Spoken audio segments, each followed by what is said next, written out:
where we record. Good evening. I will call our meeting to order. 7 o'clock. First on the agenda, are there any additions or deletions to the agenda? Make an addition. Yes. An introduction? Oh, you know. The introduction is to the new planning board member, Pacific Austin. So she's filling the vacancy for Scott Davis. Term went, I think goes till 2030, I believe. So we're here for a while. Yeah. Welcome Pacific. So Pacific's also on the Conservation Advisory Council as well. She's been getting involved. Yeah. Very good. Thank you. All right. And also, can I just make a note? Yes. It's not an addition, but there was an application at last meeting for a single family dwelling on Putron Hollow Road. It was scheduled for a public hearing. We provided notice for a public hearing in mailers and in the Ithaca Journal.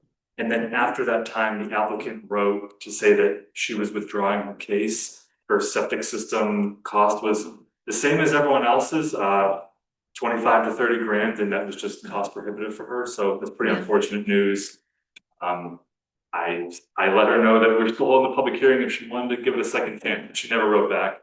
So I think we can assume that her application is withdrawn. So if anybody on Zoom or here in the meeting was here for the unaddressed Putron Hollow Road site plan approval, not going to be reviewed tonight. It's the case has been withdrawn. All right. Next on the agenda is privilege of the floor. So if anyone would like to speak generically and not specifically about any project that's on the schedule for public hearing, you may do so now. Okay. Seeing none, we will move to approval of the minutes, which, do we have the right number, the right people who were at the March meeting to do the vote on March this time? I don't remember who was on that. I wasn't. I can't remember. We'd have to look at the minutes. We'd have to look at the minutes. I just reread them again too, and I forgot to check who was on that list. We can do April regardless, we'll have to check on March. I mean, it might be it. Let me just look at the minutes. Okay. What you can do March or April. Yeah, we can do April. I'll motion to accept April minutes. I'll second. Who was the second, Jody? Jody.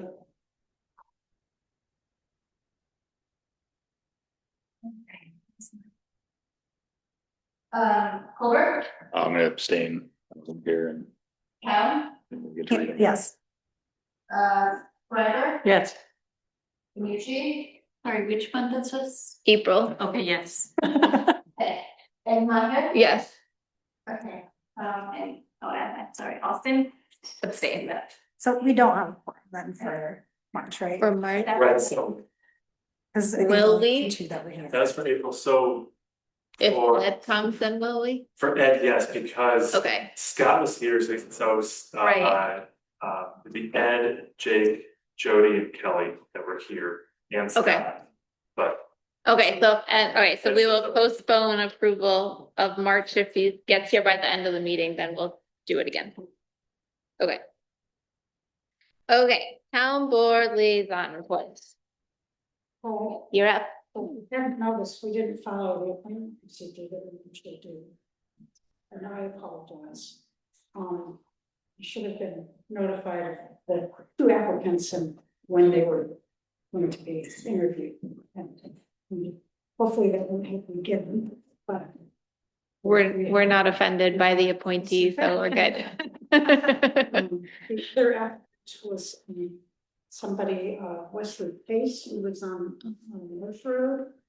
And he's lived in town for 3 years and just really was interested in contributing to the community. I encouraged him to come to meetings and try and stay or get involved. So anyway, I apologize for the faux pas. Are you gonna cover the other person that we appointed in your in your report? Oh, right, yeah. Okay, Yes, so I won't mention it. sure. Okay. Yeah. Nice. You have to get through all of the development reviews first. Um, we moved the final draft of the special event law. Um, it's still gonna take a while. I think the secret was scheduled, it's gonna be in June sometime, and a public hearing probably July 7th. So stay tuned for changes in that. We also last night resolved to oppose Assembly Bill A 10483. Are people familiar with that? I don't remember. It amends the environmental conservation law, allowing the state to enter into agreements, leases, easements to allow interconnection lines through state reforestation lands in order to aid in the interconnection of renewable energy installations located outside of those lands. So it just felt like it had the potential to open up a can of worms that I don't think any of us are interested in, given so much of Danby is in state lands. Mhm. I think it's almost a third, isn't it? So it's more than a third. Right. So it's anyway, Monday there'll be a celebration out front for the new plaque goes with the monument. I think that it starts, something scheduled. Perhaps maybe it starts at 3. So get here early. If there was mention of tacos, so there might be tacos. But the unveiling of the monument, the new co-op.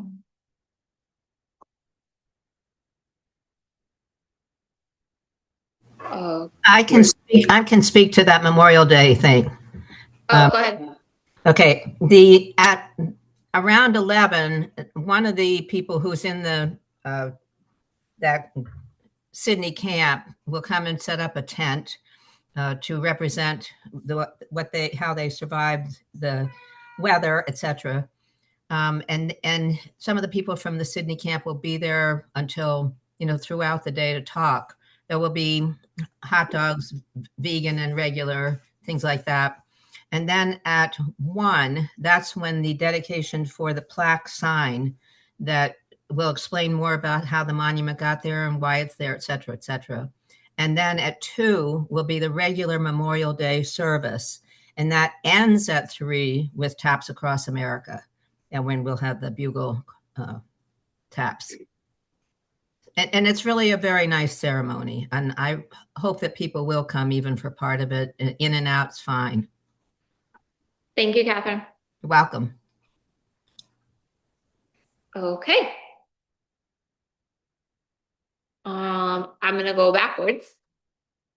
Back to 3, because now we have quorum. We can vote on the March meeting minutes if someone wants to make a motion who was here. Forum for the March. Or just for the March meeting minutes. Because this is the second time we almost. I'll make a went down motion to accept them.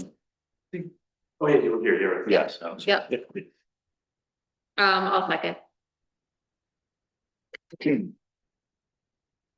Austin, abstain. Bergman, Yes. Colbert, Yes. Cowan, Abstain. Craver, Yes. Nucci, Abstain. and Monahan. Yes.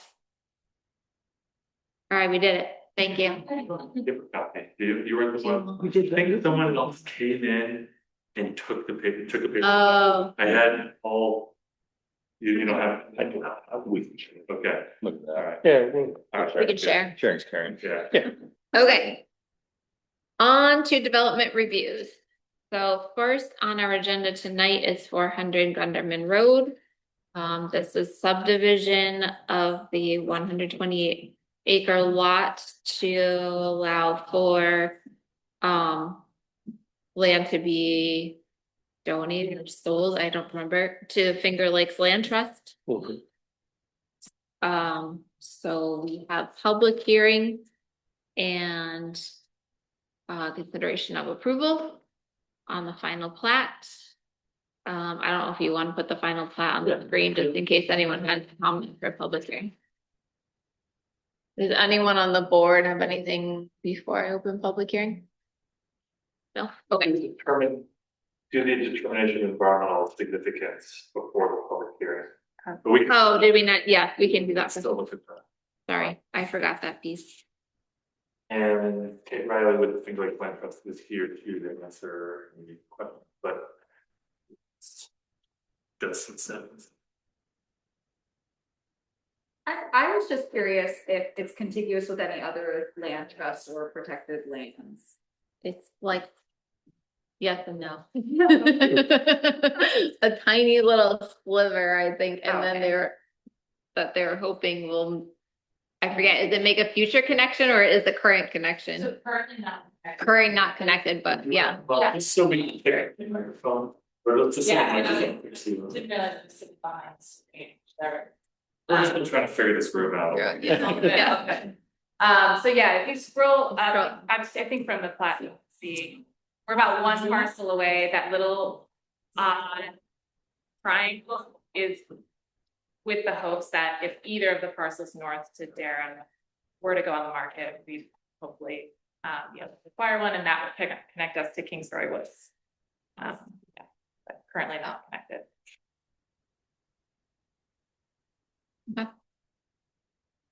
Um.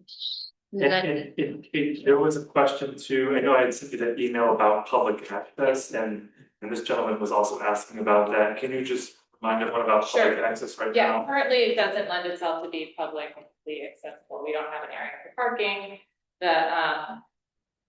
The access, which is a 50-foot flagpole that goes to Gunderman Road, is for administrative access currently. I don't think we have any plans if we've been putting in a driveway, and but potentially if there is a connection in the future, that may change.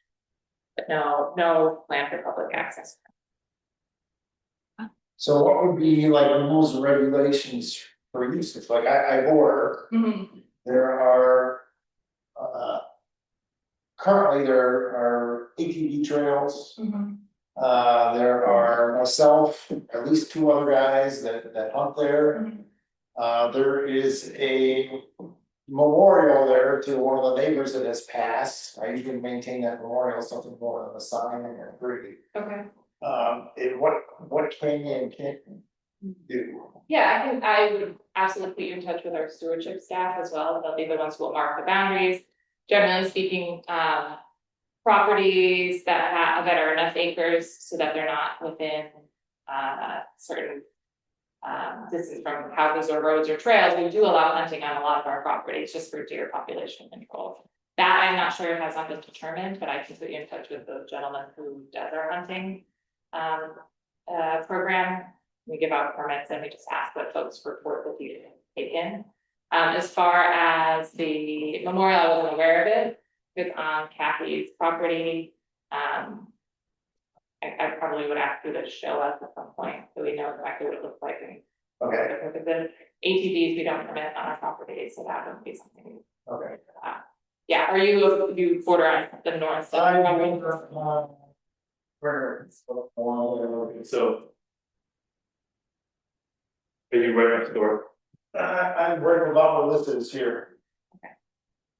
Yeah, so I would probably just put you in touch with the gentleman who will be in charge of. Yeah, I come all the way back, up into here. So, yeah, right here, comments. Okay, great, yes, you have a bunch of border. So, yeah, that memorial would be roughly right here. Okay. Yeah, I can't speak to it without seeing what it is, I don't know what it is. But yeah. So with No ATVs, no ATVs. just walking across squirrel line or something, not right. It depends on the season of squirrel hunting when you're doing it. Okay, if it's within the. Well, within the season, certainly, yes. Yeah, we do deer population, we do deer control, I can't speak to squirrels. Yeah, squirrels start September, year, October through essentially January 1st. Yeah, so Turkey would be the month of May right now. So deer we do allow, and we ask folks to contact us, they get a permit, but I don't know if it's So a specific permit from us. from something more than what the state has for a regular license. Exactly, so you have to be licensed, but you also would need to get a permit from the figure like sign us, Okay. if they decide to enroll this property. So that's something I don't know. And as for deer and turkey, I don't know if it's allowed either of those. What about fallen trees, harvesting wood for? You'd have to talk to our stewardship team, sometimes it depends on the property and the relationships they have with neighbors, I know that we have folks who. Mow, have done some parsons, and in exchange, like water taking, but it's really a case by case. Situation, but I'll get your contact before I leave today. Yeah, I was gonna say, maybe it's just the word cloud to connect, because some of these questions are, I think, are really good in terms of understanding the, how the youth might change with the, thing like land trust now owning it. They don't have any bearing on the approval of the subdivision, so that's where the planning board is just wants to get Yeah, that. I'm not against the subdivision whatsoever, I just want. Yeah, we can add this to yeah. I'm just saying that as you've got 5 cases to get to tonight, so it's an effort to keep the reviews going, and then maybe it should worthwhile. We'll connect. Okay. Shall we look at determination of environmental significance? Sure, so I had sent the short environmental assessment form, it's probably the last meeting, and then it's connected to this one. Would I think pull that up on the screen? Okay. I don't remember if we flipped through it last time, Likely did, but but I'm happy to just I can screens put it for, up just for knowledge of everyone here. right. I'm guessing Kate has put these together before, these short environmental assessment forms, so no gaps in it. Right, so just going on through. Residential, rural, agricultural, forest for land uses. Permitted use in the zoning regulations, consistent with a comprehensive plan. Consistent with the predominant character of the neighborhood. It's not in a critical environmental area, it's not in town. Not substantially increasing traffic, no public transportation facilities, no pedestrian accommodations. 9, 10, 11 are not applicable for subdivisions.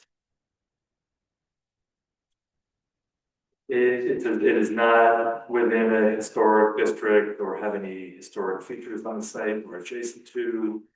There are protected wetlands or water bodies possibly adjacent to the site. This subdivision does not affect them.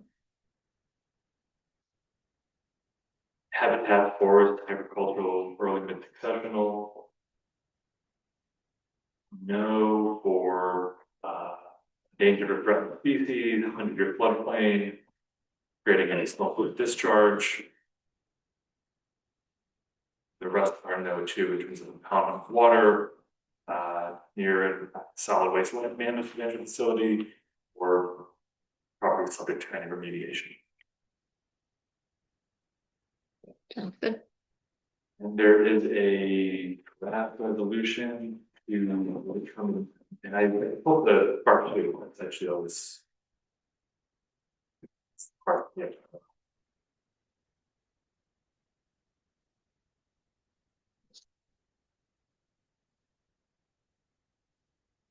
My recommendation is that no or small environmental impact will occur from this subdivision. Part 3 would be that the proposed subdivision meets the dimensional standards of the rural zoning district, and therefore will not have an adverse environmental impact as it's consistent with the comprehensive plan. It also be noted too that it's just, forever protecting 40 acres for an important water body environmental feature in our area.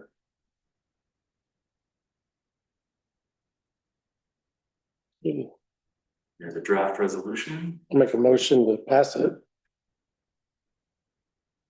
I can second it.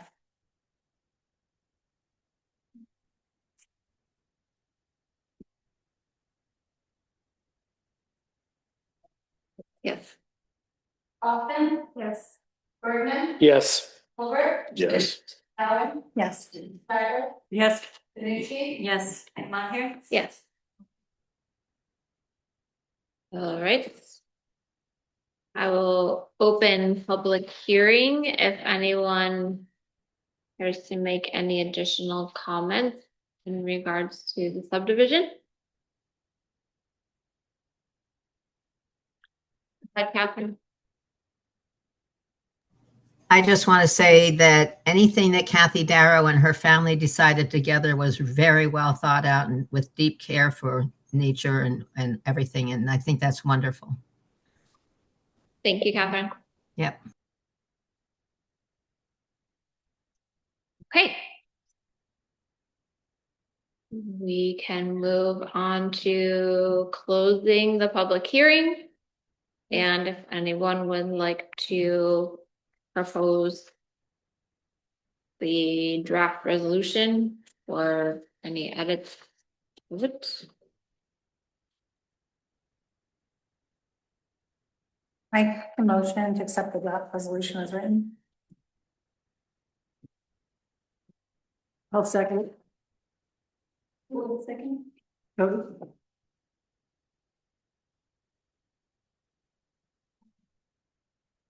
Bergman, sorry, Austin. Yeah. Bergman, Yes. Ulrich, Yep. Allen. Yes. Sweattick, Yes. Nucci, Yes. Maher. Yes. Right. Do we want copies signed right now? That's not much. Nope. Great. I will just quickly, so we keep moving along, our next proposal is for 15 Bald Hill Road. This is from the town of Danby for the public skate park. We want to review the edited site plan. I think there's a number of plats to sign here. Fine. I think if you just sign your name, then I can help go over the dates and all that. Okay.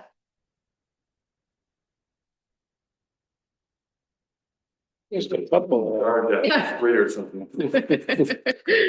I think I'm good at scribbling. All right. All right, I'll pull up the skate park proposal that we saw last time, and maybe Mr. Larkins would give an overview of the changes, or I see that Mark is also online too, but I can pull up the changes since last time. So really the main comment last time on this plan was to show, well, actually there were two. One was to flip the parking, with this hold up here. So let me just actually orient folks here. This half area is the 50-foot buffer from the stream. So unlike places that are outside the hamlet, that development within 50 feet of a perennial stream is prohibited unless there's a waiver granted. In the hamlets, it's allowed, but there's still a goal of minimizing impervious surface within 50 feet of the streams. So the planning board asked to see the 50-foot buffer. And then the other change was just to flip the parking lot so that instead of the parking spaces being in the buffer zone, to just reduce that impervious surface. There's going to inherently be some because you're driving in, but the parking would be lined up on the east. And also the playground was shifted to the outside. Zach and Mark, you want to say anything else? This? I think that summed it pretty well. I have not had the property surveyed yet, so the number of parking spots isn't exact. I'd like to have more. I did not want to spend any money until we got to the point of that.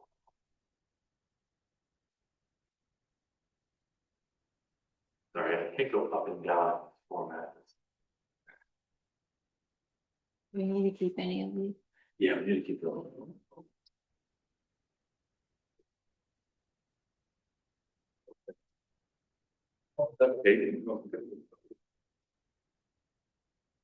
I did notice that one of the bioretention areas is sloping hill, and I was just wondering how you anticipate you're gonna get 1/3 of the 5,000 square feet to that bioretention area. That's the southernmost. It's going up about 3 feet. Oh, that entire area is getting graded flat Okay, with with a grade going towards the curb. Needs to be a bit of. okay, it's quite a steep grade across to the bottom corner to where your bowl ends. So- that's about, It's 12 feet from the front to back roughly, so the bowl actually will be at that height for drainage purposes, and then everything else will actually drop down and graded. okay, So that it will actually be flowing into the top bio retention, or the southern bio retention area. There. What does that dash line represent between the parking and the? Are these rocks? I'm guessing these are rocks. Right? That was the rocks, but now the rocks are gone. Yeah. What happened to them? They disappeared. They disappeared. I went out there and they're all gone, so I think I was tripping. I would must have. Yeah.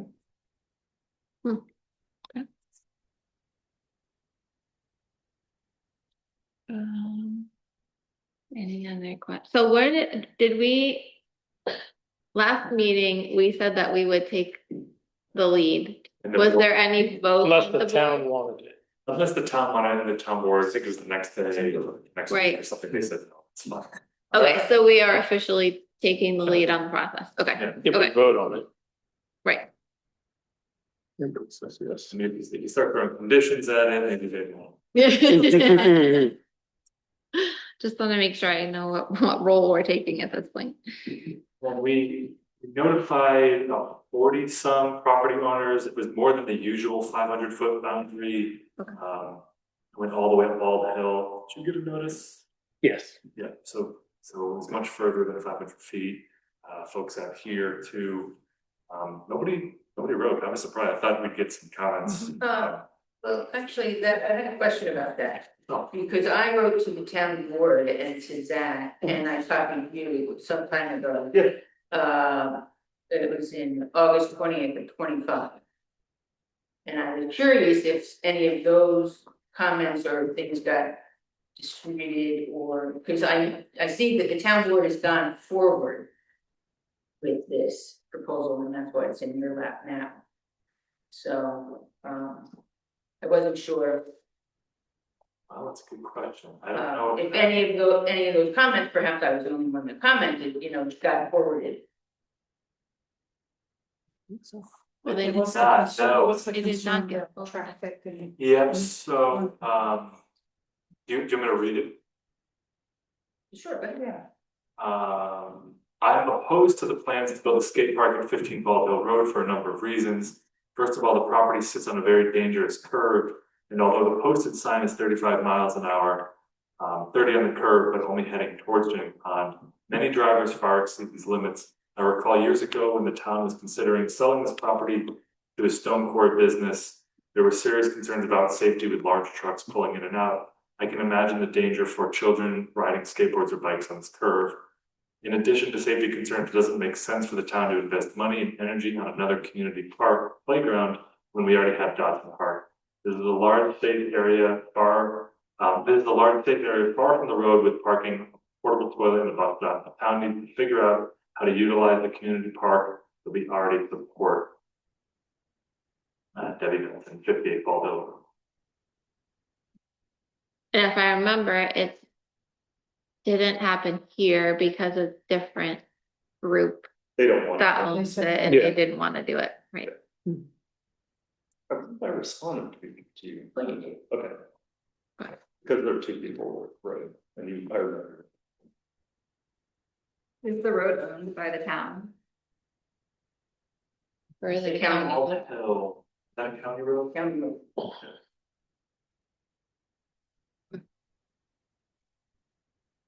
We know if there's been a study on the speed of that location recently. Leslie, do you know if there's been a speed study on this road?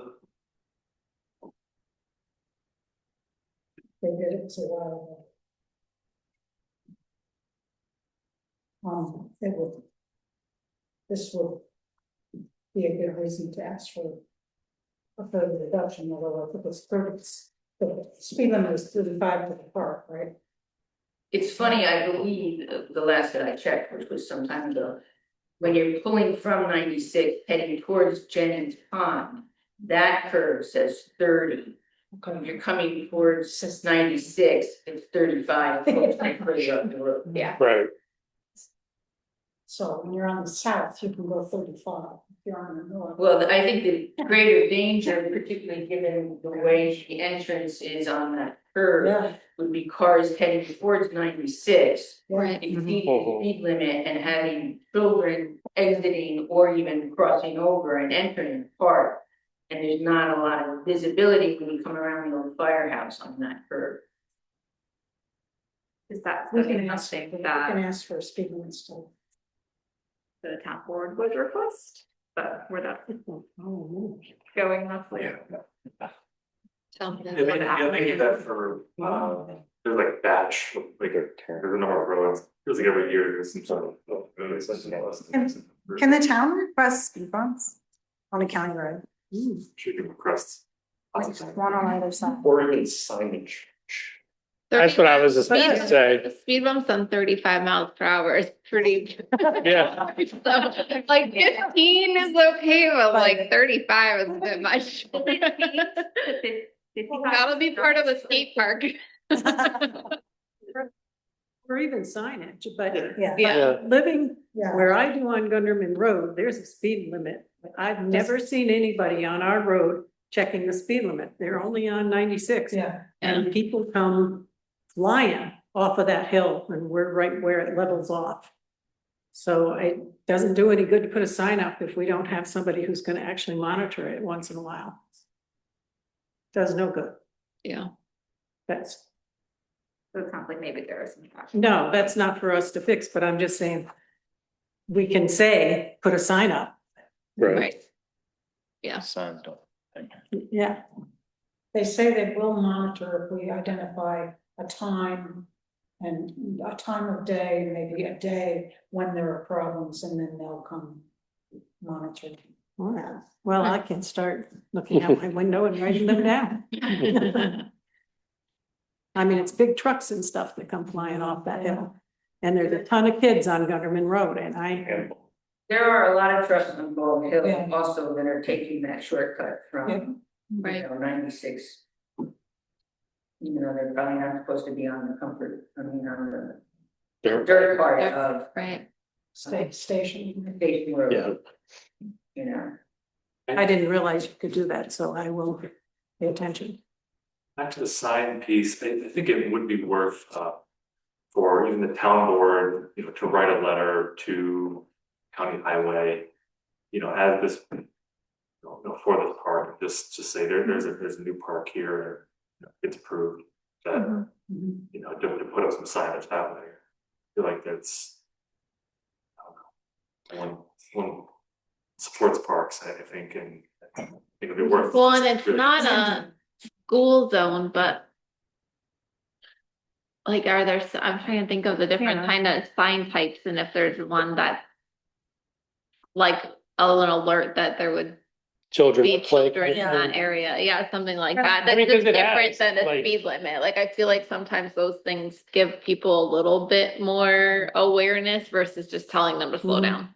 Also those ones that link Right, Yeah. the mileage so that they're coming by and going, whoops, I'm way over that. yeah, Cause there's a bunch more kids now. I mean, it's generational turnover now. We got a lot of younger kids and stuff on that street and biking now and all kinds of stuff. So. And riding those scooters. Mhm. On our road, the kids are on those It scooters. does sound like they need a skate park. Yeah, but yeah. to get off of the road and get off the road and into the park. That might help. Has there been any consideration to a crosswalk? I know there's no sidewalk. Right, to that's what I go was to, thinking but of. people are still gonna cross the road to ride. We it. can barely afford the crosswalk that we're putting Yeah. here. It's So I think that would be something the applicant would be asked to put it. The applicant. The applicant is. Oh, yeah. right. Well, I'll just put. Zach will do it.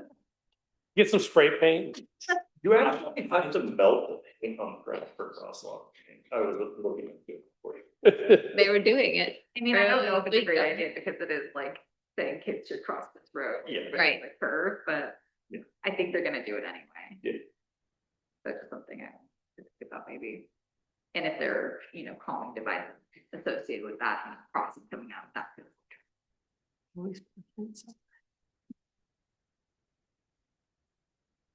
All right. Well, I think the town, were you gonna take it back to the town, Leslie, for the traffic study piece? What? Were you gonna go back to the town board for the traffic study piece? Okay. We can is, check into maybe do that tomorrow. okay. Yeah, is there anything else on the plan before we open public hearing officially? Okay. All right, I will open public hearing for any additional questions or comments. Rhonda, go ahead. I would just like to request one thing, and that is that there be a chain link fence along the cemetery property with a gate that would say something, give the name of the cemetery, and say something to tell people that this is not part of the playground. Because there is nothing planned, not even any vegetation or anything planned to separate the park from the cemetery. And it's called the village cemetery. So it belongs, I think, probably to the town at this point. And I wouldn't like to see a lot of kids playing there thinking that it's an open space or throwing trash there and that sort of thing. So I would really like to see just a simple chain link fence with a gate so that people would have to go through the gate to get to the cemetery. And that would be a nice place because right now, the way that the land is being part of the highway department. I mean, that site belonged to the highway department. There was no way to really get to the cemetery property because the other property boundaries are all private. So being a park, now it opens this land to the cemetery land to access. And therefore, I think there needs to be something really significant that says that this is not a playground. Thank you. Thanks, Rhonda. Anyone else want to comment, and then we can review all the comments? Catherine, did you, go Well, I ahead. mean, it sounds like it's kind of a done deal, which I guess I hadn't, realized that the board had already decided this, and now it seems like it's very good resort here. I mean, I would just really urge the town that, one is that I think this is a really dangerous spot, and I think he's gonna make a good mistake with this. But I would also urge the town to try to work out the differences between park people. We're gonna end up with 3 parks within a mile of each other for this small town that we live in. And we're gonna be paying whatever those costs are associated with maintaining the different properties. And I would just urge us to try to get along better and use the resources that we have, and not end up, when we can't agree, to just, we'll just have another one, like we have 2 newsletters now. Like, why do we have 2 newsletters for a town this size? So it's along those same lines, like we can't get along with those people, we're just gonna open our own park over here.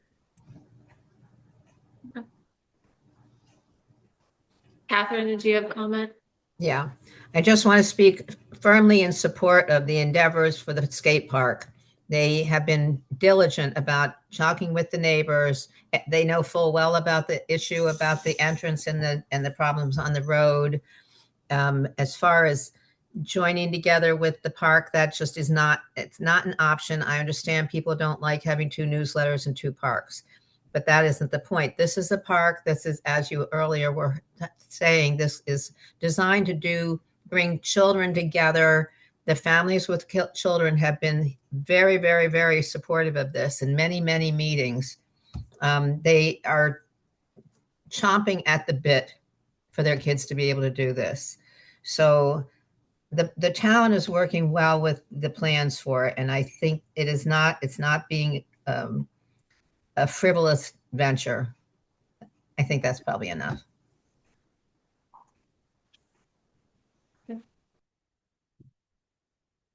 Anyone else wishing to speak at public hearing?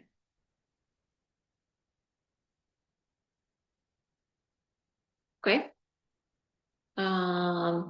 I will close public hearing and see if anyone wants to have any other conversation. I'm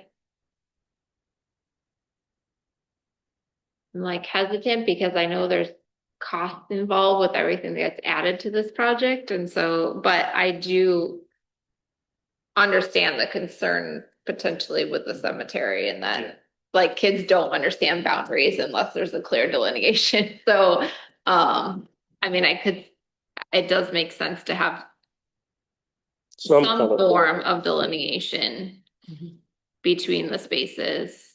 I was wondering about access to that cemetery because I've never tried to actually get to it, but It just goes in the park. it's just through that. Yeah, Yeah, it's very, very. Is there any signage from, from anywhere. like, if you would, like, if you were a kid, like, would you know, like, I'm walking into a cemetery? I've not been there. Don't really know it's a cemetery until you walk to the left side and just see the open clearing. Uh-huh. And right now, there's so much Japanese mob, you have to like kind of cut up the space. I mean, I think a delineation would be great. Also, we have to figure out a way to do it and allow the mower to get back there. So Right. a large gate that opens along with maybe a smaller one for people to access. And at that point, Right. I don't know. Do you do it with cables? Right. Could there just be a sign, like, whatever cemetery?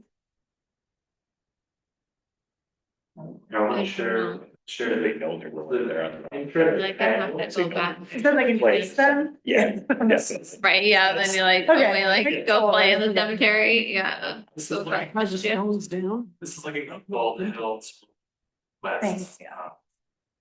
And so. Then this is the cemetery property, here, it's a landlocked parcel. And yeah, there's a little sort of opening here that can come through. And yeah, backs up to these residential properties here. Did you confirm that it is owned by the town? It is.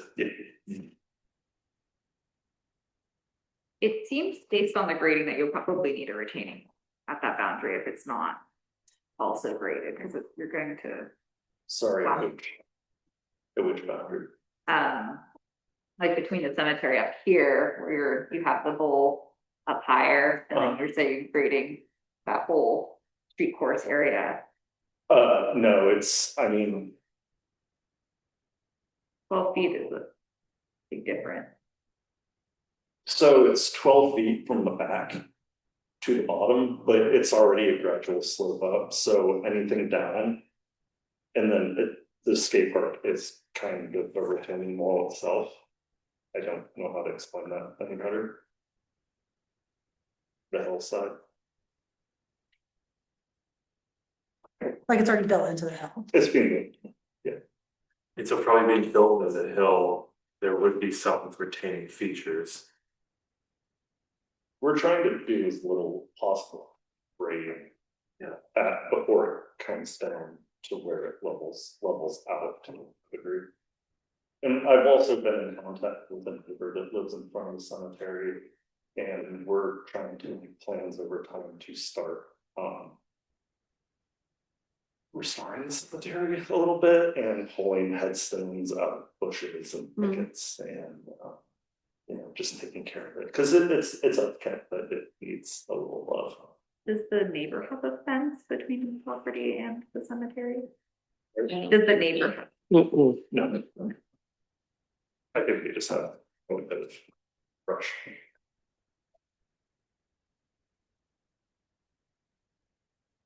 Yeah, I'm guessing just in general, it would be a, and I think Pacific's raising some good points, that it would be a, when you get in there to start moving earth and like digging into that hill.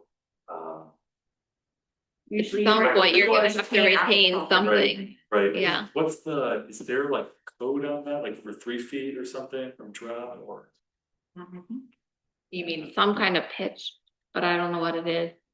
You mean before you need a railing or? Before you know, before you need an actual retaining wall and not just Right. letting the, Right. and not just letting the dirt. Well, I do think what what they're concerns me is doing. like this distance between where the course is and the property line is quite narrow, so. It's hard to really grade very much in that, 10 feet, 12 feet or so. You're kind of just pushing dirt up against the. It's already naturally covered, and then, so we're kind of just filling in where there's voids, compacting, bringing it down. I guess my point is that typically you don't touch the dirt on the other side of the property line. So you would be retaining it No, where you're moving dirt on your side of the property line. Or finding some sort of in between. I think it just would need a more thorough site plan once it gets further along. For me to understand. Well, and are the stones from the families that have houses around them, or are they so old that they just were there at some point? And people that are associated with them, it sounds like they're not taken care of. I mean, I haven't been out, I didn't even know there was a cemetery there, so. the main area is maintained. There are grades going up the grade into the cemetery that are recessing into the hillside. But there are on the outlying area that's not, there are. And how many graves are there probably in that? A lot. Wow.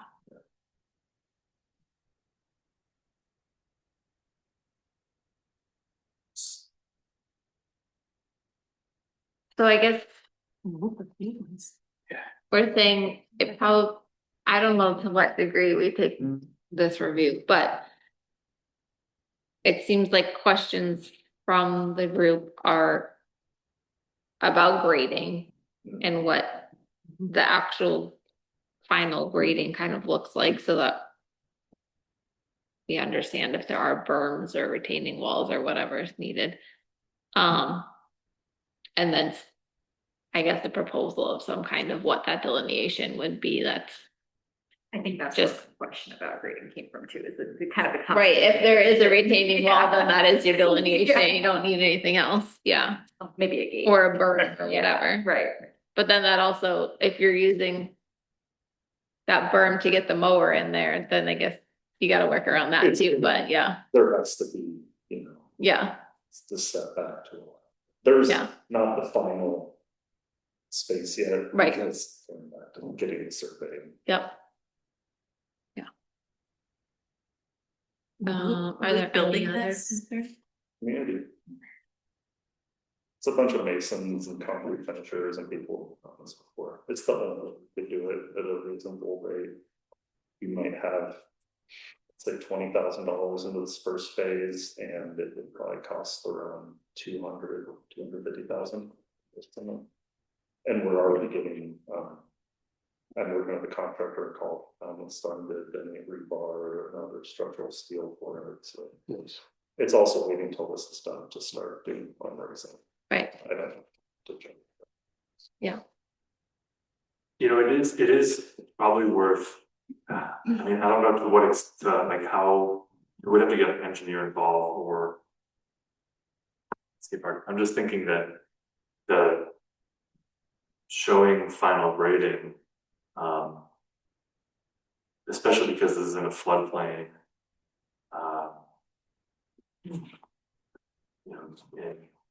and excavating out a lot of this, it might not be a bad thing just to have that, to just understand.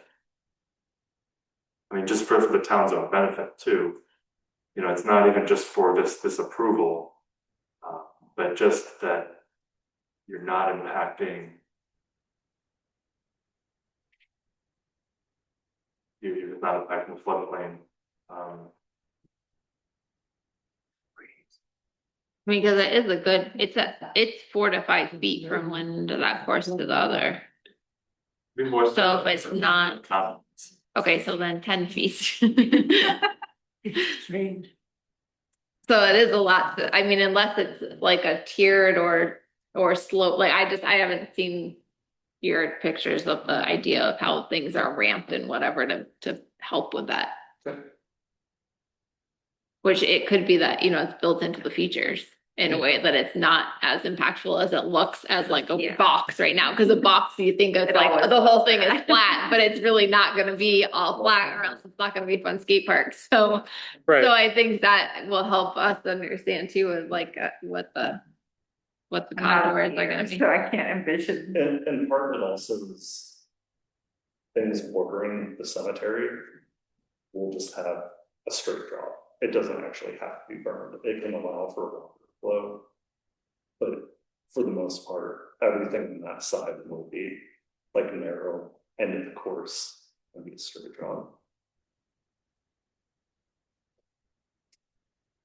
Yeah, because even the one downtown, I mean, that's part of fun. That's how you get the speed and stuff, it's actually drops and stuff, so. Yeah. It starts kind of up and then it goes down and.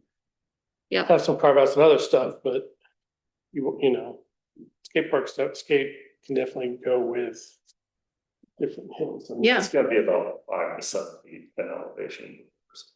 Yeah. Okay. Feels like it's kind of up to the town at this point of, you know, to what level of detail you want to show and have a plan. Or to just go in there and kind of DIY it.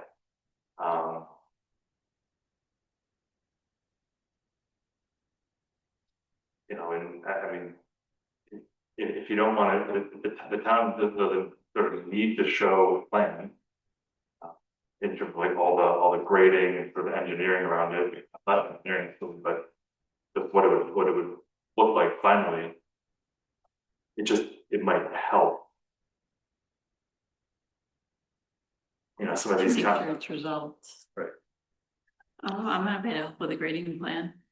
If you have a design for what happens in this rectangle. I mean, this would probably make it.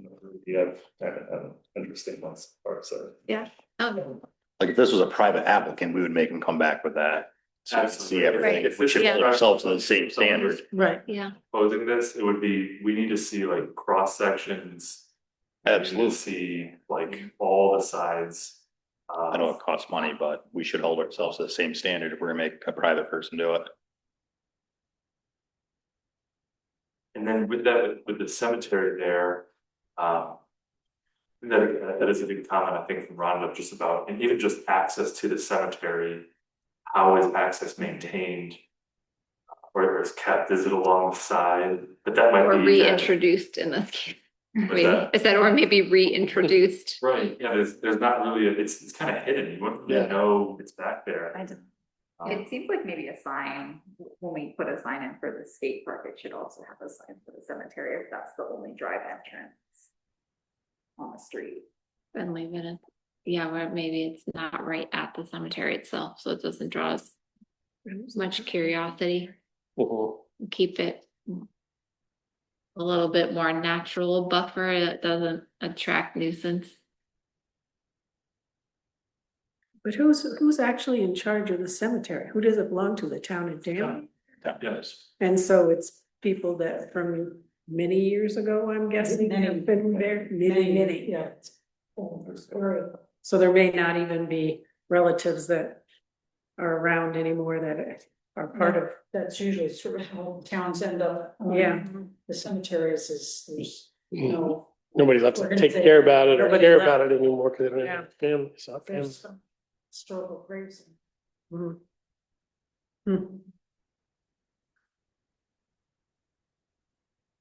So it seems like a grading plan, and then just how is the access to the cemetery established or maintained? And maybe a fence. I think, yeah, I know, that's what I was thinking too. I'd have to go out there and look at it again, Yeah. to be honest, and just walk it and see what it looks like. Mhm. And And then if you do down the road, start to take natural knotweed or whatever else out of there that's making a barrier right now, then it might have to be something in the future that's not just a hedgerow or whatever it is now that's kind of hiding it. Could I just make a comment here, please? There are grants that towns can apply for to the state for refurbishing cemeteries. And even something like a fence could be granted there's a whole old cemetery type of grant that a town can apply for. So it might even be a nice thing for the Bald Hill Road residents to kind of adopt that cemetery and be the recipient of the grant and then maintain the cemetery in some way so that the kids would see by example that the cemetery is important to the town and that their families are taking an interest in it. But there is a lot that you could do and it doesn't have to be expensive. Okay.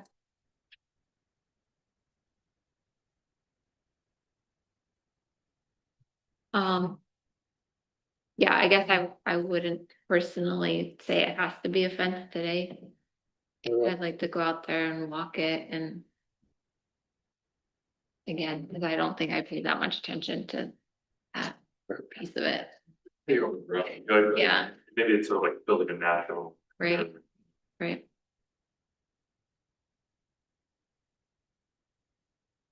Okay.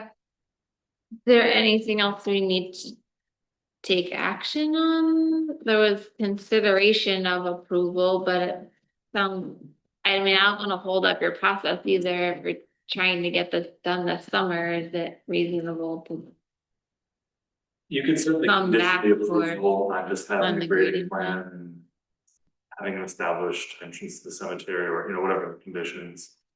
We can certainly do that, or just wait to get those things back.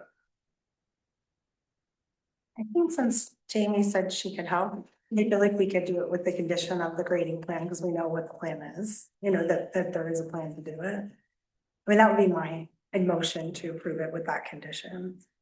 then would it be able to, like once it's done and gets to you, instead of us having to vote on it again, just means when the plan's in, it can go, right? Yeah, Okay. yeah. I mean, I think, I think this is a good idea for the town, just to have.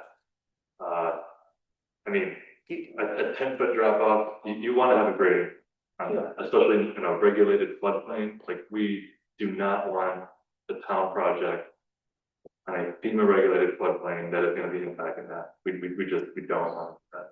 I think it's a good idea to have that plan in place so we understand how all those grids tie into each other. And it's great that. Well, and we talked about the traffic too, which makes, I don't know, I kind of want to push it another month. I know a month is a long time to lose on schedules, but I don't know.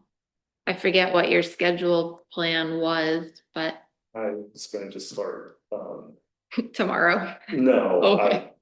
Tonight. Yeah. Yeah, after this. Arc lights. Well, I already do have a demolition permit that is pulled for the bond. And I was hoping. Oh, well, I mean, that's all initially. mid-June, okay, okay. I personally wouldn't feel comfortable conditioning it because I think so many things could come out of a grading plan and out of any sort of traffic study that might affect.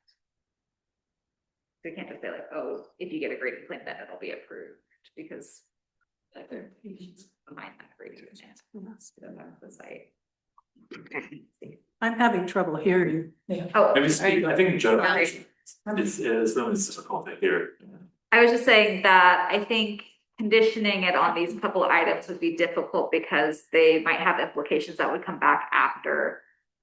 Say you did a grading study and it comes back and it shows you need a retaining wall, or you need, you know, significantly more earth moving than you thought, I think that could impact the project itself. But if the condition is just you need a grading plan, then it would be approved at that. There has to be a grading plan that the town says is okay. And when that's not have to come back to us, right? But you would know if it's like, oh, it's gonna have a 20-foot drop, you know, like. It wouldn't be up to me, though, I mean, I'm not. Who gets to make that decision on the, for Well, the I town? think that's us. So if this was really a requirement, you know, sort of to Jake's point, if this was sort of a private developer doing this. You know, just to see that grading plan and to understand how that works prior to approval is a good idea, and that'd be the planning board. Think that would count, or the town board if they want. But I mean, I think. What's phase one? Is the 5K the first phase? And there's, let's see there. Yeah. We have money to put in picnic benches. Right. The concrete pads are done and grill. That'll happen this year. Does that need grading to get done, or is that something? No, it's on the Started. existing barn lot, so like, I Right. think that piece is fine, cause that's all just on the existing piece, that's the barn. That's already leveled and impervious anyway. I'm waiting to. Get it. It's 2 yards of concrete. Yeah.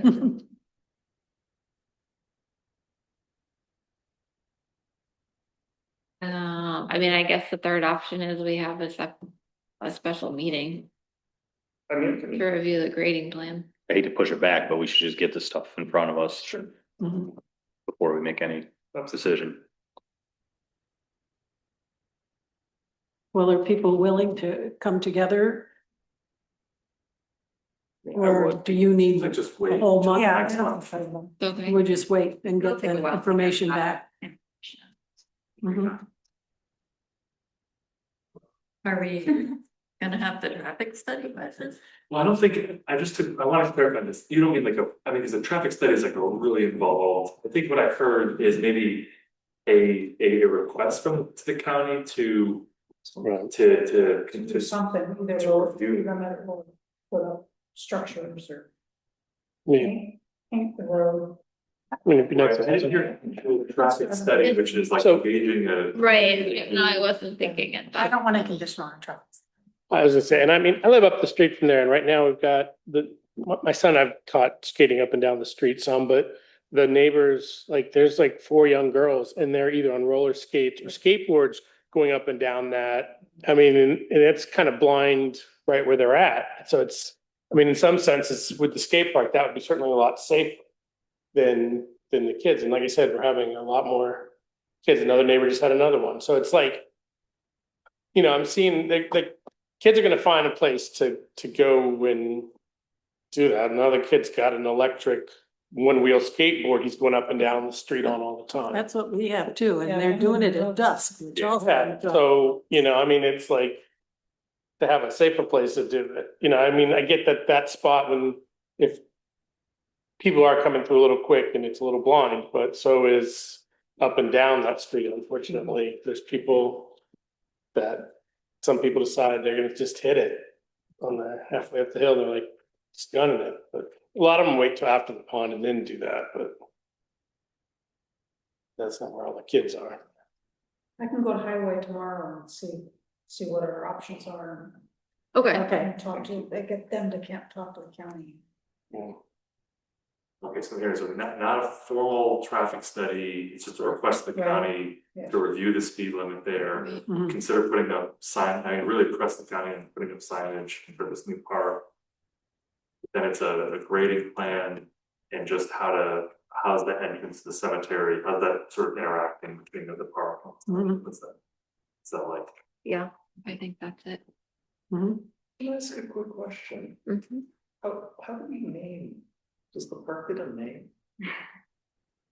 That sounds like a town board problem. I think that every day in Danby votes. Oh, I like That could be that. dangerous. That could be dangerous. A but, you know. comment box once it opens and the kids can all put their own suggestions in. Town hall. Yeah. We can get rid of the explicitives. It has an unofficial name, but I mean, with time, it becoming an actual park with a playground, like, I think it needs to happen. I love that the kids name the snowmobile or the snowplow. Yeah. In certain cities, so I just like that idea. But, It's for the kids. just a good town board decision. Yeah, because there's no donor to name it after. And it's already town property, so you don't name it after whose land it was. Yeah, We should options let- are open. We could let people know that a big enough donation, it could be named after them. Yeah. There you go. You could do that. Just need to enter, like you have to like. Raffle. Anything? All right, I'm gonna move past this one if we're okay. Massachusetts. Okay. All right. On to 110 Howard Road. This is a minor subdivision in rural 1. Unlisted seeker. Agenda items are. Read that one. Declare lead agency. Review application, obviously, and schedule public hearing for consideration of final plat. Right. So roll that up if you don't mind.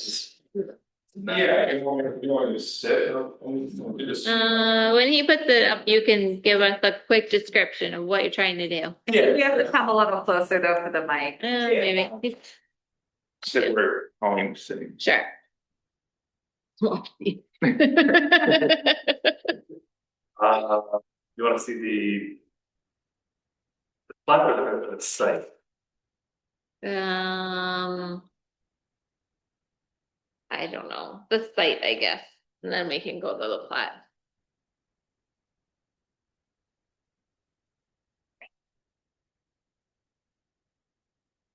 While they do, I'll explain this closest neighbor and realtor, so. And I have a paper of it. That's next month. I'm just kidding.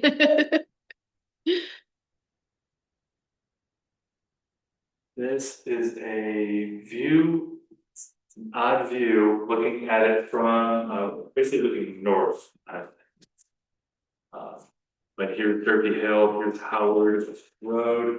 So the property is 2 properties currently, so there's a small piece and then there's larger. Well, it was actually recently approved by the county to not be 2 properties. So it was recently consolidated by the county, so I think it's technically 1 property now, But but actually, it wasn't consolidated, it's Okay. consolidated for tax purposes. okay. But not annexed as of right now, Right. under ours, okay. Okay, so that's under the purview of Danby, whether Right. it was or not. Okay. That's why this process to basically readjust the lines could have been done through a land annexation, but you're going through the subdivision process and. Right, I see. The process. But do you wanna describe or? Yeah, we're just trying to split, there's currently 2 houses on this property, like just both of them. And so we'll be splitting off one portion. I think it would be easier to understand this from the plat instead, Fine. but we'll be splitting, it's currently 70 something odd acres, and we'll be splitting it into a 54 acre piece and a 20 acre piece. And each piece will have a different house on it. Yeah, I can go to the plat now.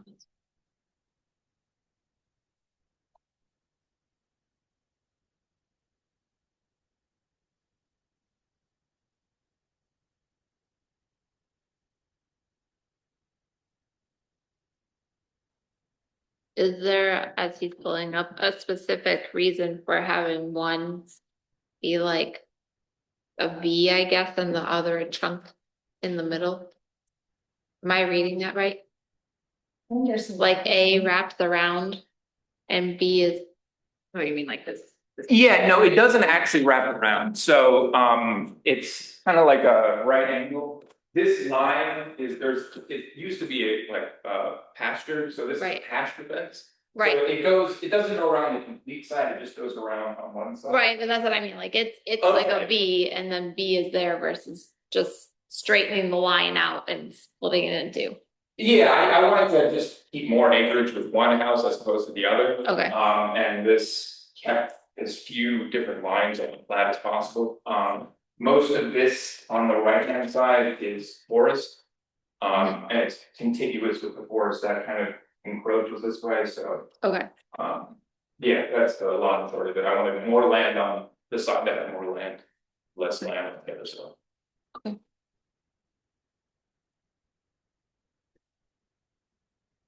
Rural one zone districts meets the dimensional standards for that. The 800-foot lot depth and 10-acre minimum, there's no road frontage requirement. If they ever, well, I guess so, because there's a house right there. I was gonna say if they ever wanted to subdivide A again by maybe not at the same angle, stretching the back of B up, but would they be allowed to do that with just that short chunk of Howard Road at the end? To subdivide A further so Yeah. that it fronts on like this. So it still fronts on Howard? Yeah. Yeah, can I comment? Howard Road is not maintained. beyond, Right. Miles, so there's not. Yeah, that's what I was saying, because it's only that tiny little bit, like would it still be allowable, because it doesn't technically run the whole northern line, it just hits that corner. But Yeah, I don't see why not, certainly past there's a part of like abandoned. right, But as long as the road were to, or as long as the subdivision were to front onto the part of Howard that is still maintained. right. It's still a local town road, and yeah, and as long as But there's no. we don't have a road frontage on this Right. rural one anymore, right? Yeah, The okay, road depth it's is just, much more. yeah, okay. Good.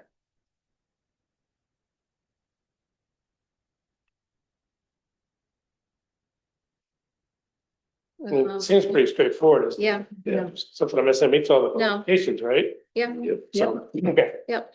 Nothing there. yeah.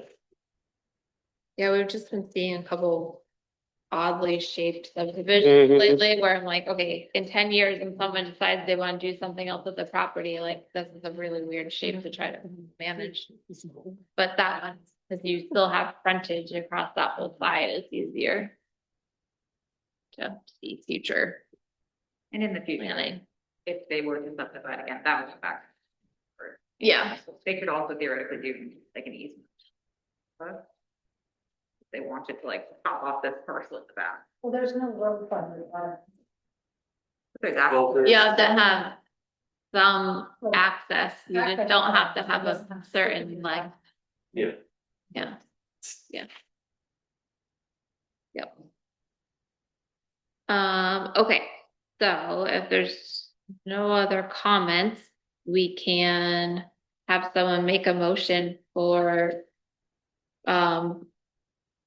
declaring lead agency based on the draft resolution. Declare lead agency.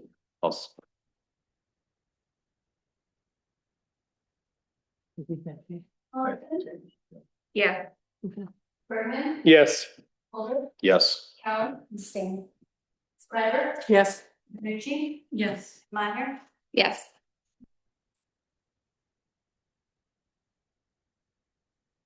Okay. And then- Red, I think you mentioned in our correspondence, with my surveyor, getting an official thing. Stand a box, yeah. Yeah, so yeah. Yeah, I can send it that. Okay, yeah, just so I know what I need to do for this next step, since. If you just tell TG Miller you need the Danby stamp, they should know what it is, 'cause Okay. they do it like 3 times a month. Need the approval block for Danby. All right, I'll also Send it. Yeah, I'll make it. Awesome, fantastic. Like when everything comes up. Okay, and then I'll make a motion for scheduling public hearing for June. June, I don't know the date. Sorry.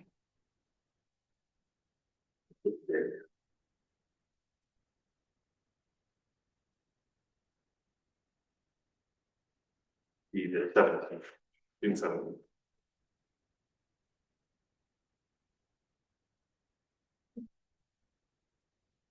Yeah, a second. Oh. That doesn't matter. Right, oh, God.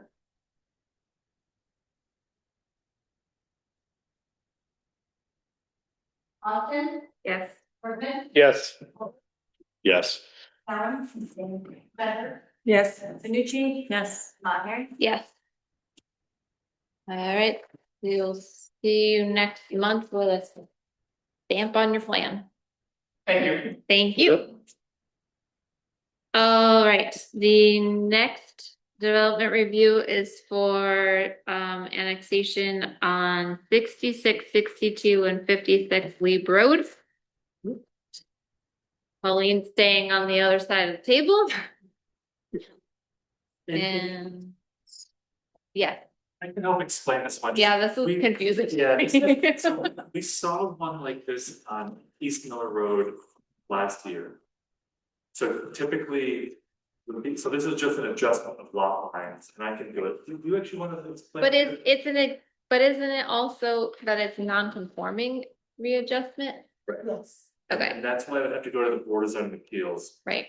And so in the subdivision regulations, it states when a land annexation, so land annexation is just when someone is just adjusting the lot line for the neighbor, they're buying some land or they're selling some land or they're settling a boundary dispute, something like that. Those are allowed to be approved by the zoning officer. So I see those every now and then. In the regulations, it says that if any discretionary review is required, it has to go to the planning board for classification. So because one of these properties, all three of these properties are in the rural 2 zone district, requiring 10 acres. 2 of those properties are less than 10 acres, so they're already considered non-conforming lots. And one of them is being requested to be reduced even further by about half an acre. So the Board of Zoning, I wouldn't be able to approve it as just a simple land annexation because it's making a non-conforming lot even more non-conforming. Right. So the Board of Zoning Appeals would have to approve an area variance and lot there. If they did that, then I could approve it as land annexation. So we saw this on East Miller Road last year. It's wonky because of all the steps, the formal steps required.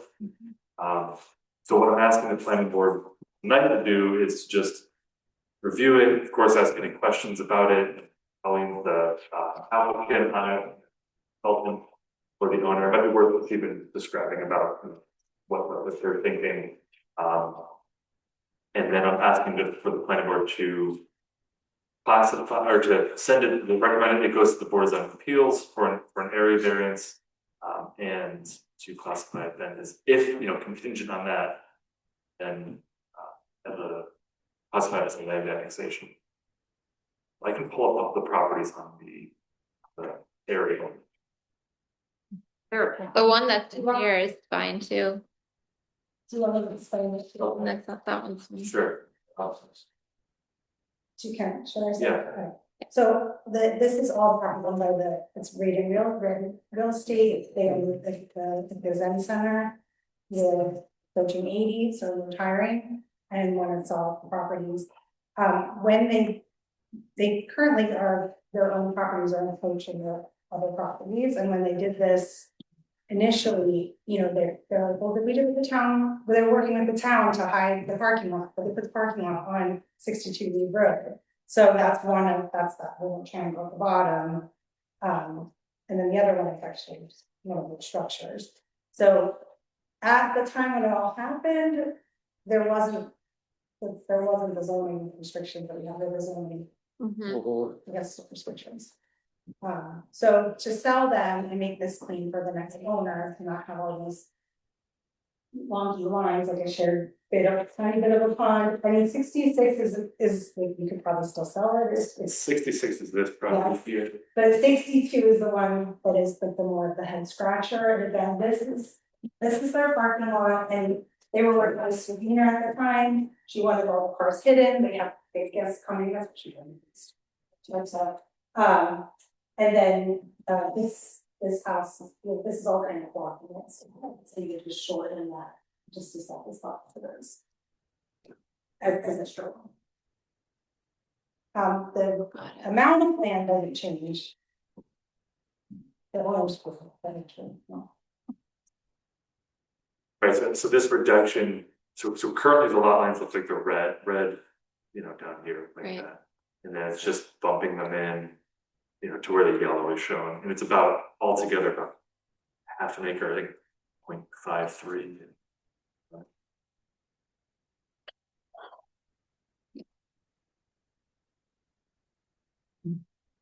So their intention is to sell 2 of the lots, or all 3 of them separately, whichever way. All of them.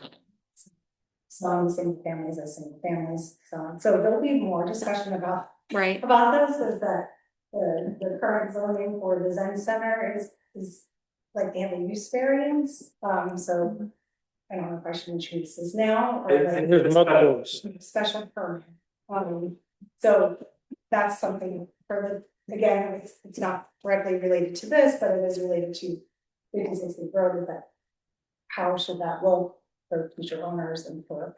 What is the Zen Center? I've never heard of it. It's a retreat center. You can tell when it's open because they're walking up and down like people are walking our street a lot when it's up and going. It's pretty neat. Yeah.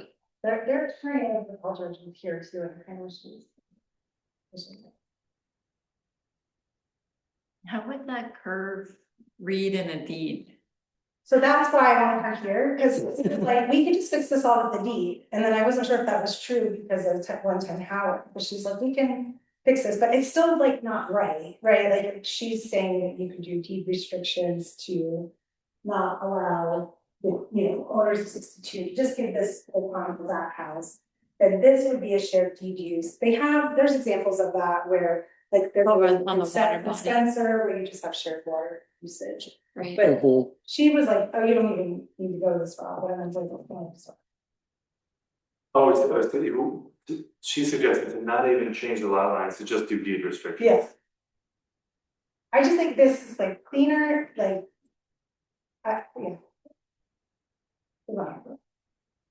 Well, I mean, we would have to go to the BZA, they'd have to consider it, and then land annexation. It might add more steps to that versus doing, but I don't know how much deed restriction it might take that work out, but.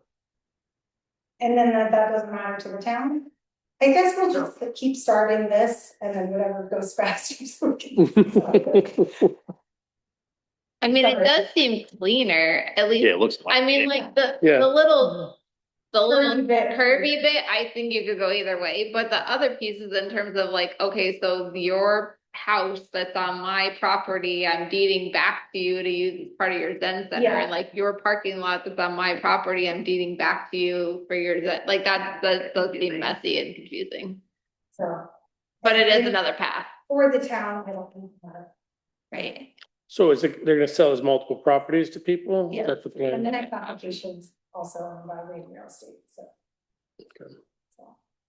Is there houses on all properties or just Yes. separate houses? Okay. So, yes. So 2 of them, I can see 2. one is non-conforming. This button's really.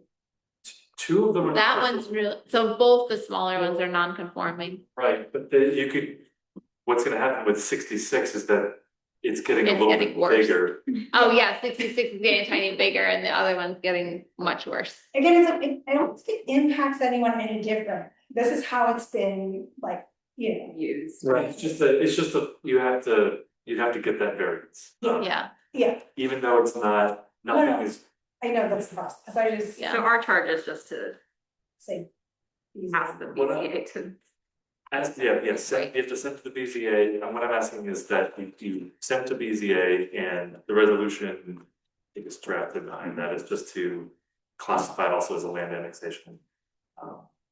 So that way we go to BZA next month in June. Versus a subdivision, that's the difference. Yeah, I mean, so the planning board said, no, we actually we want to review this as a subdivision. Yeah. I mean, it's all the same owner right now. And I mean, BZA, Right? yeah, to clean it up. I have a question about this map. The line appears to be set back 50 feet from the center of the road. And unless there is an actual right-of-way stated in the deed, the line should be going through the center of the road. This just. I think this is just a sketch on a PDF. It's not a surveyed. We're gonna have everything surveyed, but also we need to get through the next application before, things. Yes. Yeah, sorry, this Yeah, is mine. This is mine. Yes. Rhonda, it might actually be, the lot lines might be on the edge of, pulling up my county map. This is the county. Yes, I think, I mean, these lot lines might be sort of, not accurate, but they might be correct in terms of what they represent. In terms of where they are located, off the road. Not all property lines go to the center of the road. I know that, some do, and that always, then there's the issue, but I'm pulling up my county map. The right-of-way must appear in the deed, if there is one. We're not recommending.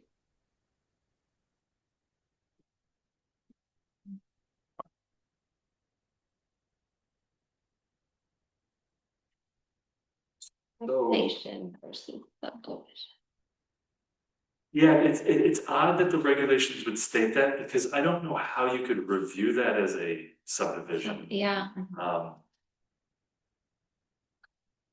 I can pull, I mean, I'll just. Why not? I'm just gonna pull up, everyone's very familiar with this, right? Yeah. Read it. It's always a lot of, I have to always consult it, because I just, but.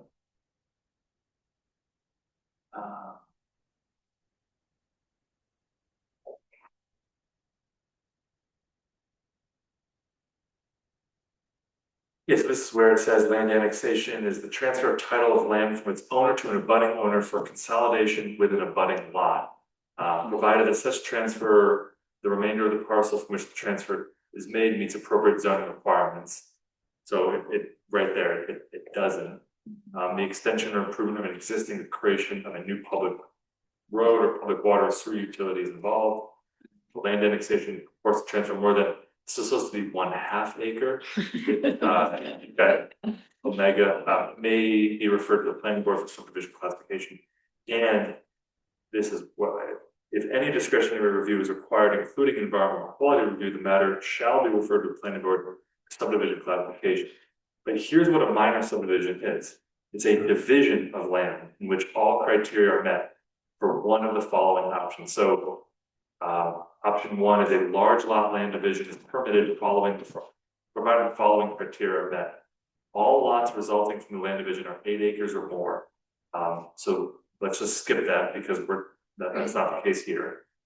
So option two is a small lot land division is permitted where the division results in a lot where lots of less than 8 acres, provided the following criteria are met.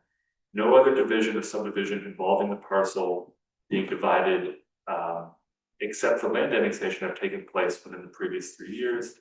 The division results in no more than 2 lots, including the parcel being divided. All lots resulting from the land division have frontage on a public road, maintained year round. All lots resulting from the land division meet all other pertinent zoning requirements. And that's. But we're not creating any new lots. So yeah, annexation seems like it would be the. appropriate designation. Do that.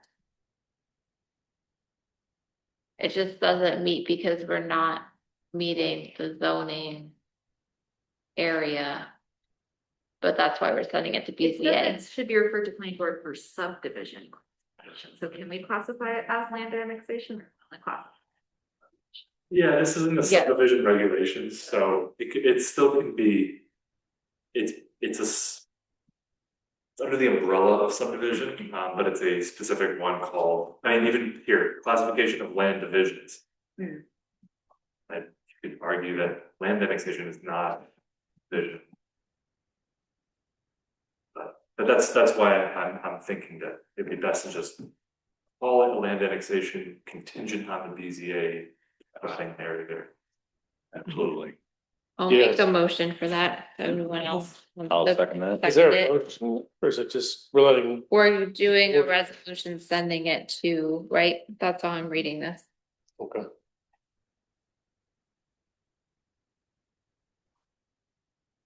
Yeah, there's a resolution made. Yeah, do you want me to read it? It's not that long. Application has been submitted for review and approval by the town of Danby zoning officer for land annexation between town of Danby parcel numbers. And I'm not gonna read the parcel numbers, sorry.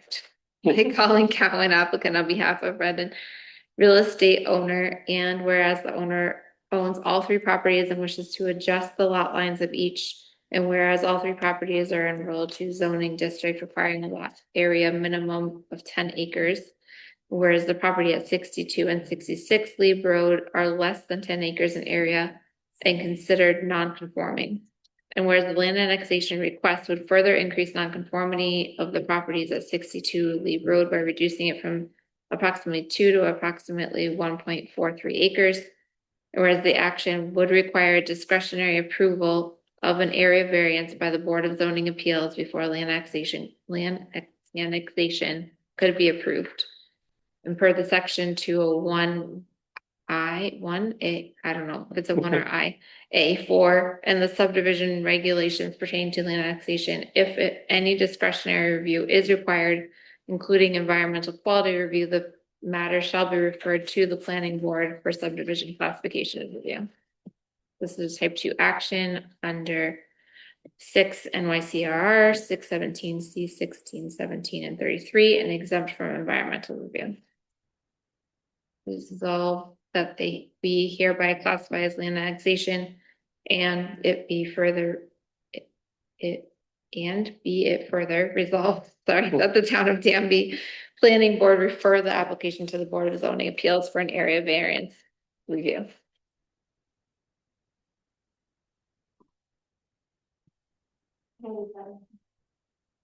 Yeah, I forget who seconded. I did. Oh, wow. Yeah. Or the sunset. It's gorgeous. As the first thing looks out. Oh. You gotta stand up, yeah. Oh, that. Wow. I still don't see what's so wrong with nonconformist.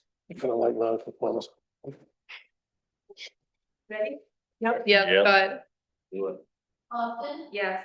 Bergman? Yes. Yes. Bradford? Yes. Nucci? Yes. Maher? Yeah. Nice.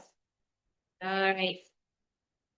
So before we move on, what's interesting about this property here and then about the one that we're about to speak on is that, so this property has a long history on it. The files are in my office, they're about this thick. There's a lot, mostly it's from Tompkins County Whole Health, because it's a retreat center, they had to had to have a lot of routine water quality testings done, so there's a lot of inspections. There was even a violation at one point many years ago. And then the planning board would get involved at certain times, sort of they wanted to amend their retreat to add buildings, so they'd come back to modify the special permit. On one of the last approvals, it was required that 62 Lee Road, the small one, and 104 Bald Hill it was required that they would be combined with the larger parcel. That never happened. I don't know why. She did explain, she said, well, okay, her take was that it was an option. She selected not to. Yeah, and She did, I can't remember exactly how she said, but there was, but that was part of why they treated it all as one also, like they felt like they were. yeah, the reason behind that, I'm bringing this up is just, Wait, I don't understand. So they came to do something and it was required that they be consolidated, but then it just never went to the county? The consolidation never happened. Okay, so okay. Why was it required that they were? Yeah, what was happening was that their main Zen center is the 56 Bald Hill Road. I'm sorry, Lee Road. It's the main property, and then they were using 62 and 104 Bald Hill for their guests, and the county found out about that, and they had to sort of in their approvals for the county, they had to consider some of their water quality testing to account for those buildings as well. They couldn't just if they're regulating the retreat center for all the county health standards, and then they're also using these two smaller properties for the retreat. The county wanted them to include that all as to be covered under the health code. Okay, So they all- versus having their own private, like, single family residence, water system, it'd have to be, okay. Right, so all that to say, I just bring that up as like a little bit of a historical background. That I don't think that should change this, but I think it might be worth for Marcia, and we talked about this, that to just confirm with the county how the water and wastewater for the 62 Lee Road are accommodated, and if they're not connected to Yeah. 56. I can answer that they're not connected, they are tested, right? So Okay. they're part of their health department inspections, so they're under that business, if that helps. So then when if they sell this property before they even sell 56, it's Everything's separated. everything's separated, it's just. They otherwise operate as single family, but because Because they're using it for gas, they wanted it tested. So, because when you have like a commercial operation or, you know, you're serving food, you have to test your water more. Right. than- I have a commercial kitchen, home with a coffee roaster, really kind of really something, just for New York serving. Anyway. So that's, and again, and I'll let her say first, she says that they use the option, just declining. Well, yeah. So regardless, it never got done, so it's not officially done. Right. Yes. So what does that mean in Yeah, terms of, I- is there any like? I just wanted to bring it up as just because I'm going through these records and I feel like it should be just known that was at one time an approval or a requirement of the planning board. It never got done, and now the owner's back to just sell off these properties, and I don't think it shouldn't affect those sale. I'm just. If it's helpful to know too, if a buyer uses Tompkins County purchase contract by the Tompkins County Bar Association, that will require a new water and septic test. Right. Anyway. And it's assumed that it's most likely that single family owners will buy the single family homes, and we're not assuming that they're going to still be connected to the Zen Center. Yeah, that's why we're separating, that's the Yeah. assumption, it's a lot, I don't know who will buy it all, but the idea is that probably the highest and best uses for those houses and to just go to Single family, yeah, that makes sense. Okay. That's it. Okay. Okay, so, now I forgot if I even introduced this project. No, I did, yeah, okay. So next application is for 104 Ball Hill Road. Calling his applicant again on the 6-lot standard subdivision, which is primarily in the Hamlet neighborhood with a little corner of it in rural too. And we're reviewing sketch plan under standard subdivision for comment, and if we decide to declare lead agency. Or V-shaped Yeah. property. Yeah, I didn't prepare a. Actually, this one's not as bad, it just reads funny in the plan. I didn't prepare a lead agency resolution, and because during my review, I felt that, there needed to be more information provided about, on the sketch plan. Yeah.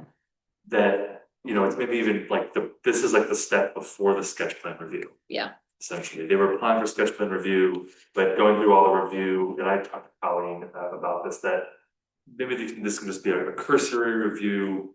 I wrote down a lot of comments, if there's other ones too, that would help the applicant, because we rarely see a standard subdivision, especially so dense. The last one was on the Thornhill property on Hill Road, that was these 20 and 50 and 100 acre property, but this is a much smaller one that is proposing access drive.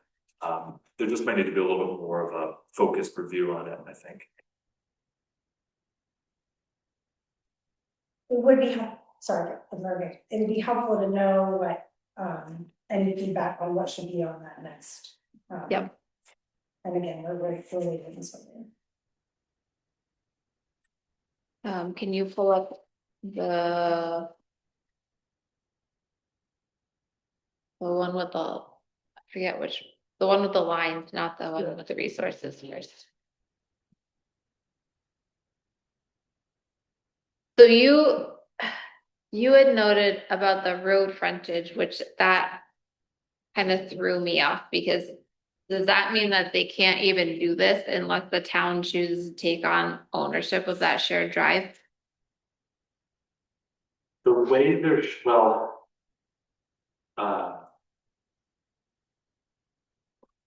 not a requirement in the zoning for road frontage, but the state requires that minimum 15 feet be connected to the road, sort of as a flag lot. At a very minimum. Is this getting to your question, or I feel like there was a couple of questions in? Sounds like So if they shared ownership of the drive, then that would be considered their 15 feet of road frontage, and that would meet the requirement of the state.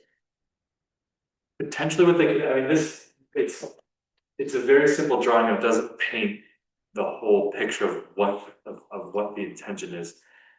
If you can imagine that 3, 4, 5, and 6, these are just arbitrary numbers, but that each of the lots would follow down this shape with 15-foot touching, 15-foot segment touching here. And again, I'm not the applicant, I'm thinking this is what I understood when Marcia met with me. That then there would be a shared drive across these 15, tiny 15, little 15. flag lots. Yeah. And I used to live on a property that had the same thing, so I could even show you the example of how it works. No, I get it. I just wanted to make sure that I understood, because when that got put in there, then I wasn't sure that it even could move forward, so I was confused. So it's either that with a shared driveway, and I strongly recommend a shared driveway agreement. I mean, I'd put it into like an easement. Yeah, or it's building a town road so that each of these lots could front onto this new town road. Right. That was, I think, Marcia's intention at first, but not that I discouraged her from that, but I did bring up the reality of proposing a new town road would be a significant undertaking, and it's then have to go to the town board for acceptance. Expensive. I'm sure it would be very, very expensive. I mean, there would be benefits to it, but it would just. Right. There are drawbacks from doing a shared drive, as you can sort of think, if you can sort of imagine, but that's where a driveway. Who has to plow? You know, plow, it's your week and all that. Plowing would be one of them. Yeah. It says a driveway serves more than 4 buildings. It looks like this will just serve 4 buildings. So it doesn't need to adhere to the section 503 of fire code. Because 1 and 2 could be accessed off of the. Maybe you mind this is a. Off of Bald Hill. I think it might be okay. Because it's just small, and I think that'd be okay for you to ask questions, but, this is already a very detailed review, but let's just have a planning board. Right now. Yeah, because 1 and 2 could have access off of Belt Hill, right? So then the other 4 would be off the driveway. Well, this is where, this is where, Numbers to come. you might think, you might actually. This is where I think, and more needs to go into this, that.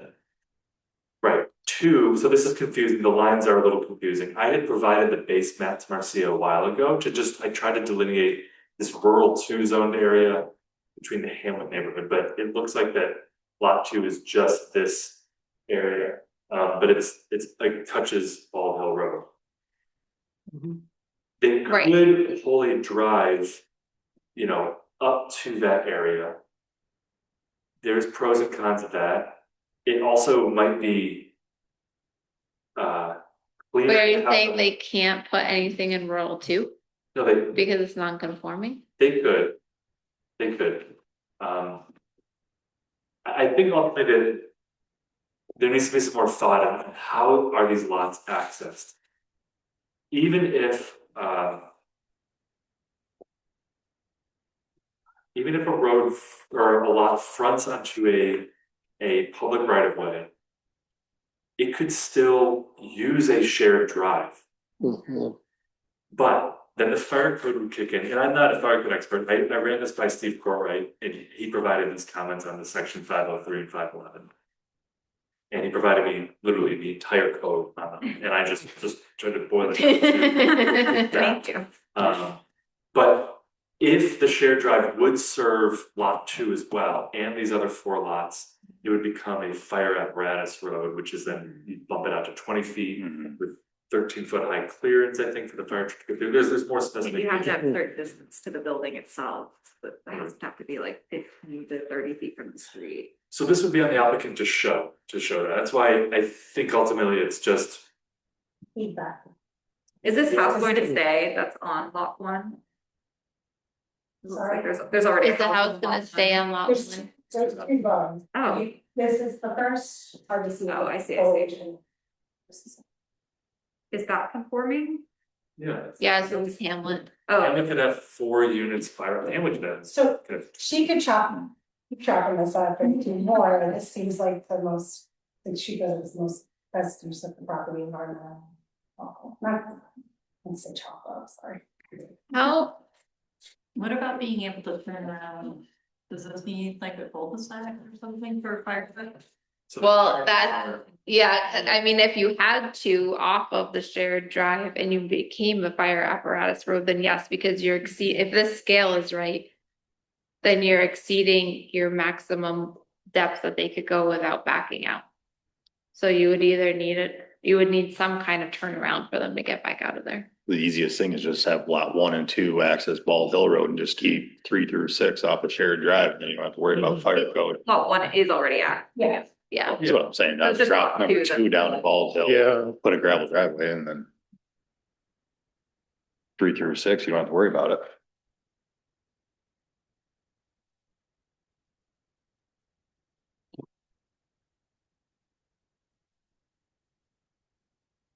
So you can see my general comments, I mean, the first one is just that.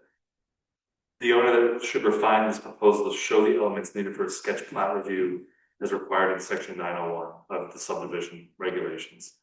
So you can just, and so Colin, to your question about what would need to be shown, just going right down into 901 and seeing that there's a site map that has to be shown. I mean, really the biggest one is this, which is just locations and dimensions of proposed lot lines, lot acreage, and construction envelopes, including sewage systems, showing the driveway.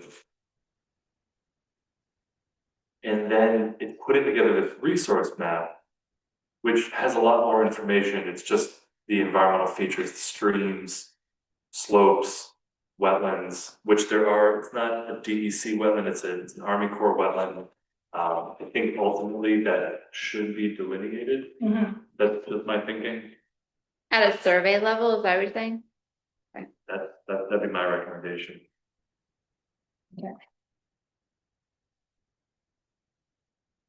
the location of floodplain down there, we can pull that. And then also overlaying that with the proposed lot line construction envelopes, driveway. So that would be at a minimum what should be shown for the sketch plan. Greg, are you recommending delineating the wetland so that you know that lot 2 is actually buildable? No. Because we know these maps, it could be much smaller. Yeah. If you drive by, you can definitely tell if it's wet, and if this feeds right into Jennings Pond. Is it on the image? Is there a reason that the grass like does this weird whoop into that Yeah, corner? because if you follow there, like you kind of feel open up, that's a trail to the Zen Center. Ah, okay. It would Got it. actually, I mean. Because I just was wondering about buildable area and that access off of Bald Hill, and like, are we creating more issues having it come off of Bald Hill? But if it's just for access to that trail, then it's not But if really they any had that, there different would be a coming house from in the future. at somewhere, yeah. On lot 2. You're saying? Yeah. Yeah. I mean, unless someone buys it and decides not to Yeah, build on it, but yeah. most likely it would have stuff on it. Yeah. Yeah. But It also could impact if they could actually take access from both of them that way. It's different than like it's like on here, yeah.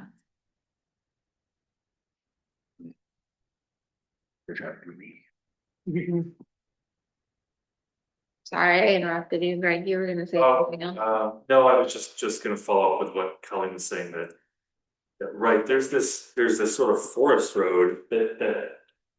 I mean, it would actually make an interesting, new almost like road back there, that it does go out to lead. But that's not part of the proposal, but she had mentioned at one point maybe. Sort of extending this style of development further back. She doesn't want it, she really wants to, from what I gathered.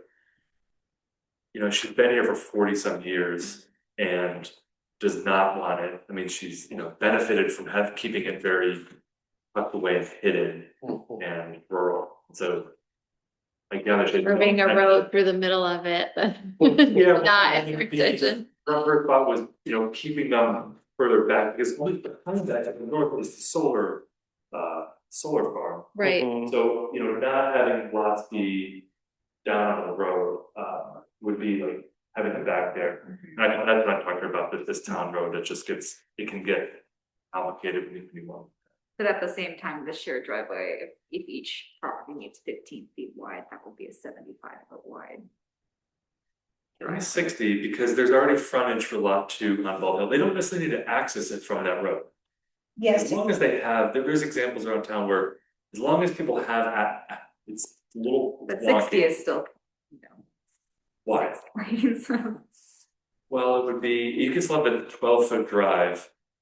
You just need the property line to do that. It could be, zigzagging all over that 60-foot, fee simple area. Okay. Just a buffer more. So besides, you only need to pave the middle of the ring. Right. Like the 15 feet worth. Right, they don't need Their to property pave. lines just need to Yeah. go through. They don't have to actually have the pavement, the whole thing.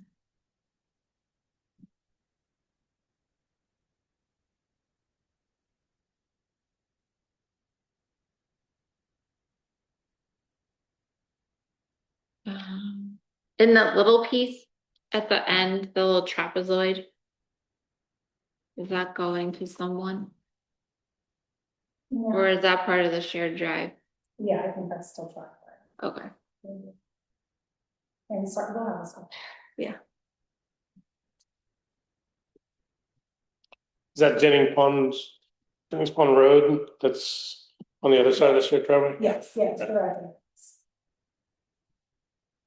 I'm going to just, then if I just jump to, I want to show you an example of sort of a shared drive and sort of this, Sure. just to get a visual. This is across the street from Waldorf. It's in Danby. And this was a subdivision approval in 2006. So 3 lots have a driveway agreement. This is Nelson Road, and all 3 of these lots here, 67, 71, and 75 Nelson Road, they all share this one driveway. They all have it recorded. You can find it, you can go into county clerk records and just find this agreement between them. But you see, this person's lot line 75, just follow it all the way to the road. There's no driveway on it, but it's just legally connecting to the road. And they're accessing across, this person's property, but they just have that agreement. I'm not saying it's the best design solution and it's the best sort of development solution, but it is an option that people are allowed to do.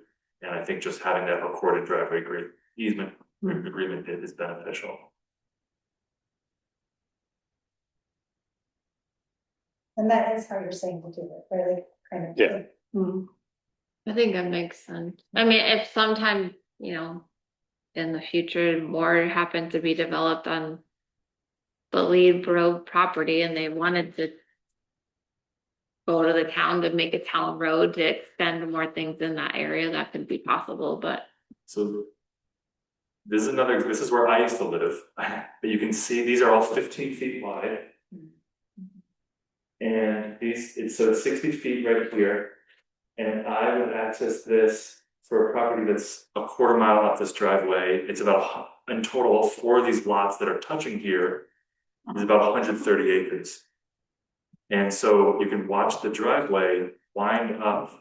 And this was my lot here in this weird sort of flag. As I said, it's not the most convenient development pattern. And I mean, follow this lot line. This one's much cleaner than that. Up the hill.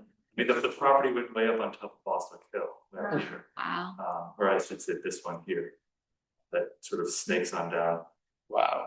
Luckily it's all family members, so I don't think they have a recorded driveway agreement. They just say, hey, who's plowing the driveway this time? And they go out and do it, but it is done, it is legal.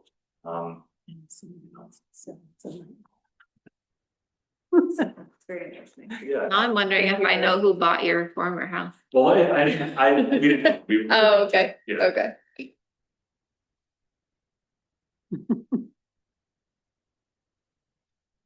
So just as an example, but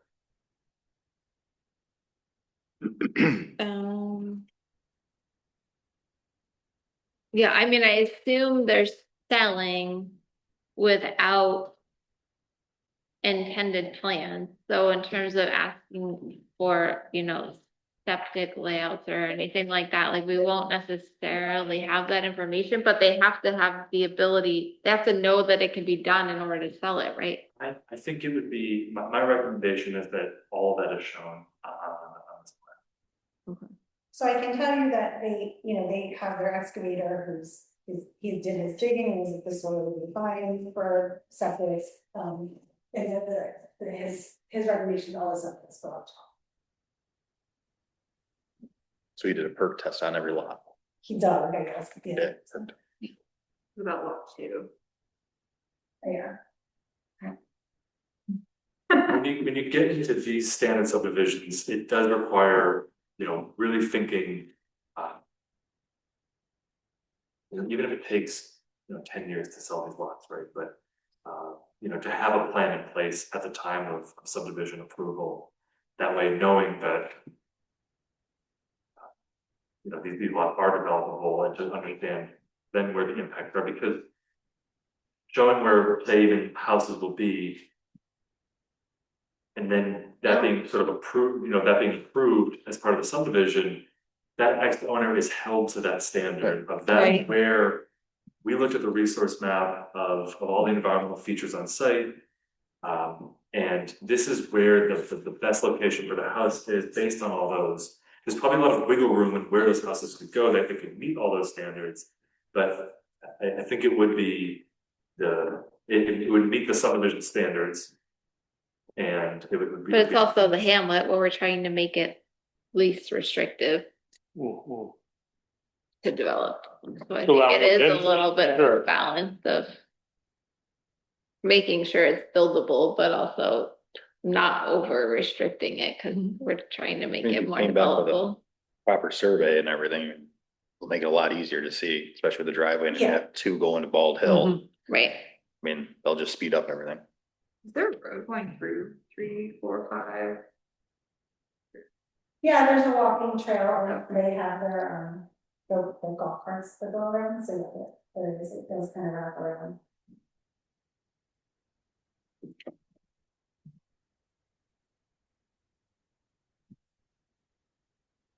Yeah.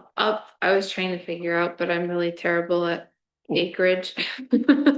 I can do building scale, acreage scale, something. Approximately how big are those 4 lots? So they were like a little under 2 or 1 like that, or? Yeah, Oh, okay. yeah, they're Yeah. kind of substantial lots. so, Yeah. You know, especially some.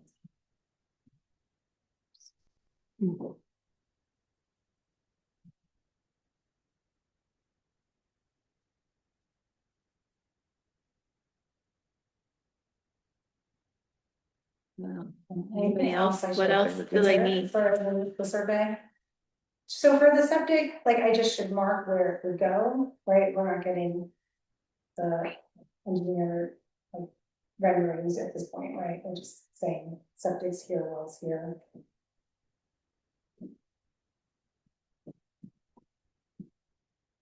I mean, it's ultimately up to the board and how much detail you want to show, but for the sketch plan review, it does say the locations, dimensions of lot lines, acreage, construction envelopes, sewage systems, related land disturbances.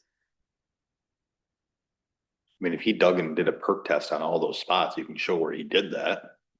He dug, yeah, okay, so he, I mean, if they're gonna go on the backside of the property, so. right, just say that this is the area. Yeah, because the health department designs your septic, so you don't know how big it is until you just tell what house you're putting on. Yeah, cause they're not gonna know how big it is unless they know if it's a 5-bedroom, like a Exactly right. 5-bedroom or Can't scale 1-bedroom or septic not. system without knowing the house you're putting on. Right, and ultimately, it's up to the planner. I don't know how much detail, but the planning board could request that information, could say, you know, for, you know, you could ask for that information and to have construction envelopes.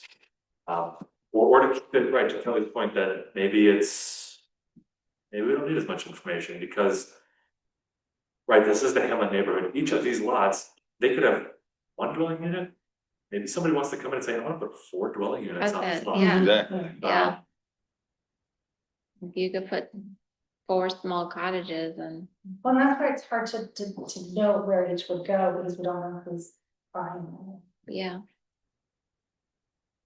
I mean, I think if any of them, I think 2 is the one to look, cause that one is more complicated than the rest in terms of if it's accessed off of the drive or off of Bald Hill.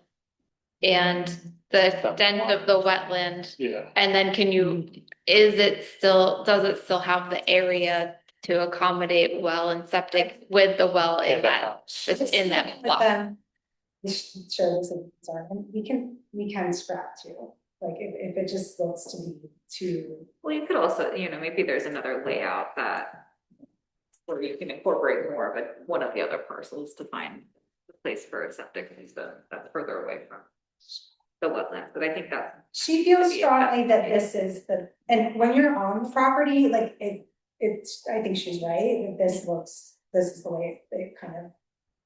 Reads. Looks yeah. Right. If you get the survey done, then you'll know if you can or can't really. Yes, I mean, the survey is, of course, we're getting that done, but I guess it should the survey should show construction envelopes. And I know most applicants that are big subdividers should understand all of this, but that's just like a square inside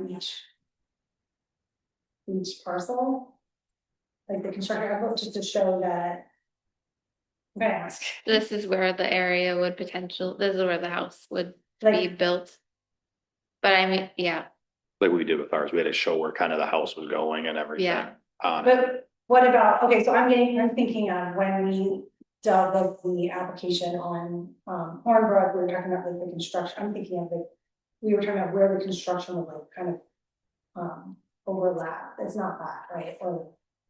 Get out, like boundaries for construction, Yeah. The limit of disturbance. that's what I noticed. Yeah, Well, that's what I'm thinking, is that if there's not a known, It's hard to do. right, with Yeah. one house, two houses, five houses, you know, that's gonna be. Is there an opportunity to be a hybrid, it's just, what is the buildable area or the developable area, and is there an area of the property that shouldn't be developed, because again, based on. yeah, just assume all of it's buildable except for the. Well, I guess in this case, I would almost do the opposite and say like, this is the non-developable area. And therefore, in order to accommodate that, we have to do X, Y, and Z on certain pieces. Which is really in two, like, can you actually fit a septic and a buildable area once you take out the non-buildable area? I don't follow it. I get it. You're trying to say everything's buildable except for this because of the wetlands. Right, So if we get the map with all the wetlands on it, then you can decide. Just know that. I would encourage everyone to review the subdivision regulations for what is required for these, because. It is more in depth than a minor subdivision. right. The planning board has a lot of discretion in terms of waiving certain requirements, you know. But I think the starting place is review what's required for a standard subdivision.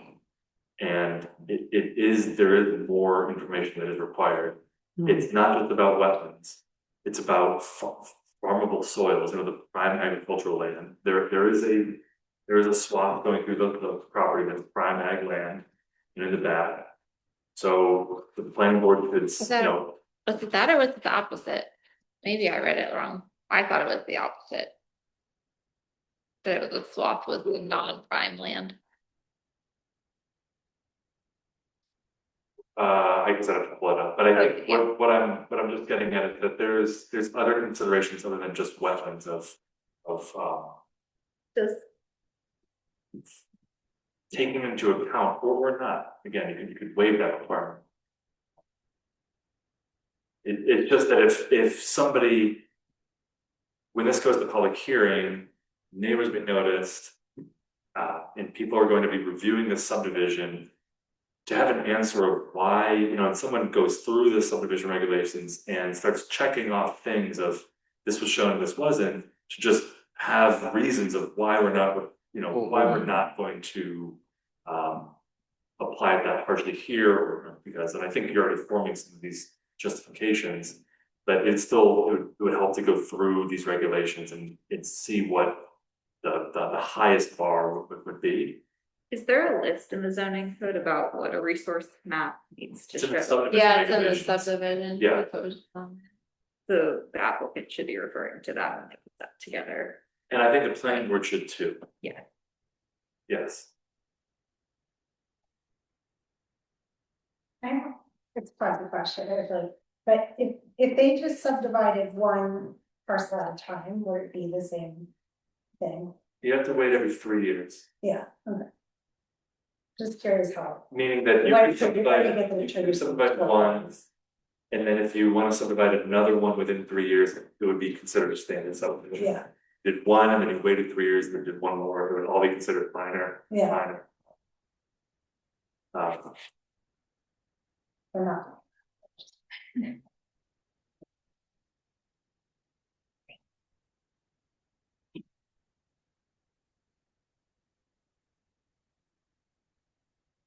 You know, and so on this too, and the last comment I made on the staff report was that there's these preliminary studies and reports, so the planning board should discuss with the applicant the possible requirement of preparing one or more studies. The planning board, in the course of review of the subdivision, may require for subdivisions resulting in 5 or more new lots that the preliminary plat, which, you know, is a couple steps ahead, include one or more of the following elements to assist the board in determining potential impacts on the environment, community services, or infrastructure. There is 5 studies: municipal or community sewer and water feasibility, groundwater protection and recharge, flood impact study, there is floodplain on this property, traffic impact study, including impact on road maintenance costs, and then fire protection impact study. So again, the board doesn't need to require any of those studies, but you know, that there, so if somebody says, why don't you require one of the studies? Just thinking about what should be required or maybe what's not, you know, appropriate. And I think that's where ultimately we should have a more fleshed out sketch plat submittal to help to answer some of these questions too.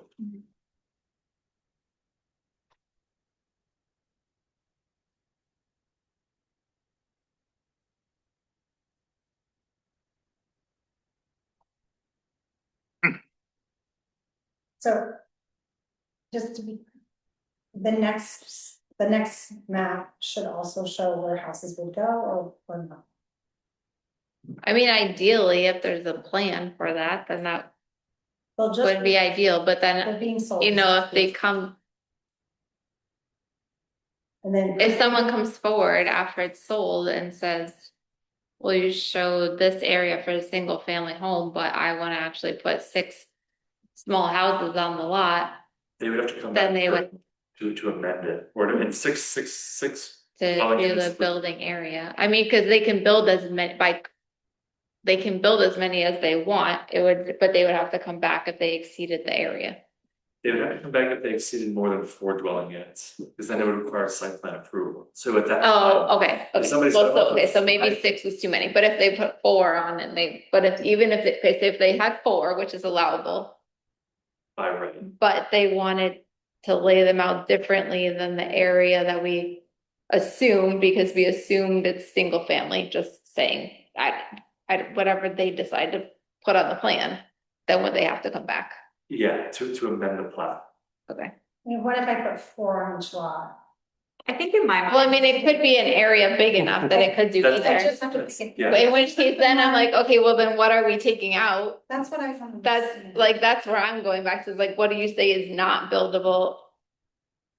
Like, If the options are that they could go up to as many as 4 things. The purpose of this There's is not that- like a main resource, Right, it's like an overlay of all these resources. Right. You look at and create like an image of the property there's clearly a buildable area. There's areas that because of slope or wetlands, farmable soil, maybe don't go back there, leave that open. So the construction envelope, you know, it doesn't maybe have to be exactly where a home would go, but the construction envelope, there is a definition of it. That area, a construction envelope that's defined in here is required by these regulations, within which shall be located any structures that require building permits for septic systems and any site disturbance such as land clearing, soil disturbance, or regrading related to the construction of such structures or systems. No building or disturbance during site construction shall occur outside of the construction envelope, except for construction and associated site disturbance for following uses, and it goes through 9 uses like ag uses, forest management, pedestrian, farm structures, accessory structures of less than 160 square feet. It gives a lot of exceptions, water and sewer lines, utility, driveway, drainage. So there is a definition there.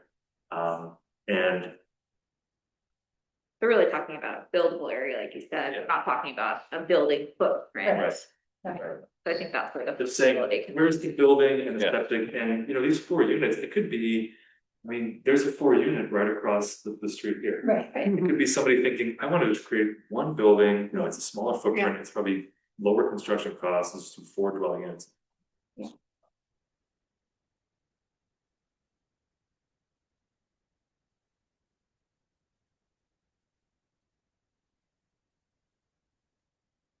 I mean, alternatively, because that is a lot of thinking. And again, this is all into the planning board, how much, what level of detail I shown. feel like I'm making it complicated, so I'm not gonna say. This is important, you know, these are rare reviews, like maybe the construction envelope at this stage might be too much, that maybe it's, present everything except for the construction envelopes. And then come back with the resource map with the lot lines a little bit better drawn out, so you can see how they touch the road. And then with a conversation with the planning board, it's, can we just, you know, are there areas that are glaringly like, these should probably stay, you know, off limits, like that wetland area, and then sort of even just do a little bit of whiteboarding, like, here's maybe where some structural intervals, and then for the preliminary plat step, those are then put on by the surveyor. Maybe that's just that better approach. Than having her show that with a sketch plat. Yeah, it seems like we're making it awfully complicated. Because you don't even know that It's just part of the people look- regulations, I'm just getting from what the regulations are saying. And to be fair, part of the complication is I'm not bringing you all the information, when we're discussing. Yeah, I think we just need more. We don't see what we just, yeah. Right. How, do you remember how big the lot is on East Miller that just added the house in the front? It's like the very first driveway. Yeah, so that's actually a really good example, I could pull it up. Cause I'm just I'm thinking of my lot and I'm thinking of that lot. And by the time you put a house at the scale of most people seem to be building right now at, I don't know, say like I don't know, somewhere between 800 and 1,000 square foot floor plate and its septic system and its driveway. And then you have to drive a truck out to well somewhere on the opposite side from the septic. Like, how much space is really left on a 1.5 acre lot? It's not much. So I think that's where I'm struggling with like the construction area, because by the time you do all those things, you've touched 90% of that acre and a half. But they also still build in, right, no, I see what you're saying. Okay, yeah. Because that's what he's saying, you're saying all of those things, because it's all ground disturbance are all included in that area. It's not just the footprint of the house. Right. So those properties, it's 2 properties on East Miller, but they're each 1 acre and then another acre. He actually might be adding on or retrofitting to add more units into some of the structures. So, you know, he might have 4 units on these 1 acre. He just has to get health department approval, but that's been talked about. But that's not a bad example to look at. Same zoning. You could just drive by East Miller at 16, East Miller. They look like they're on one lot, but they're the duplex close to the road, duplex further back. They're both their duplexes currently. There's a small apartment on one of them, and you can kind of like see how it looks. Yeah. And I think we need to just coordinate with the retreats this summer, but people could visit and see it. It just is like, it was a lot of Japanese honeysuckle that they cut back, but it's otherwise. Like, okay, lot number 2 on there is wet, but the rest of it is just right now in field. Yeah. So just for reference, there's a slight slope.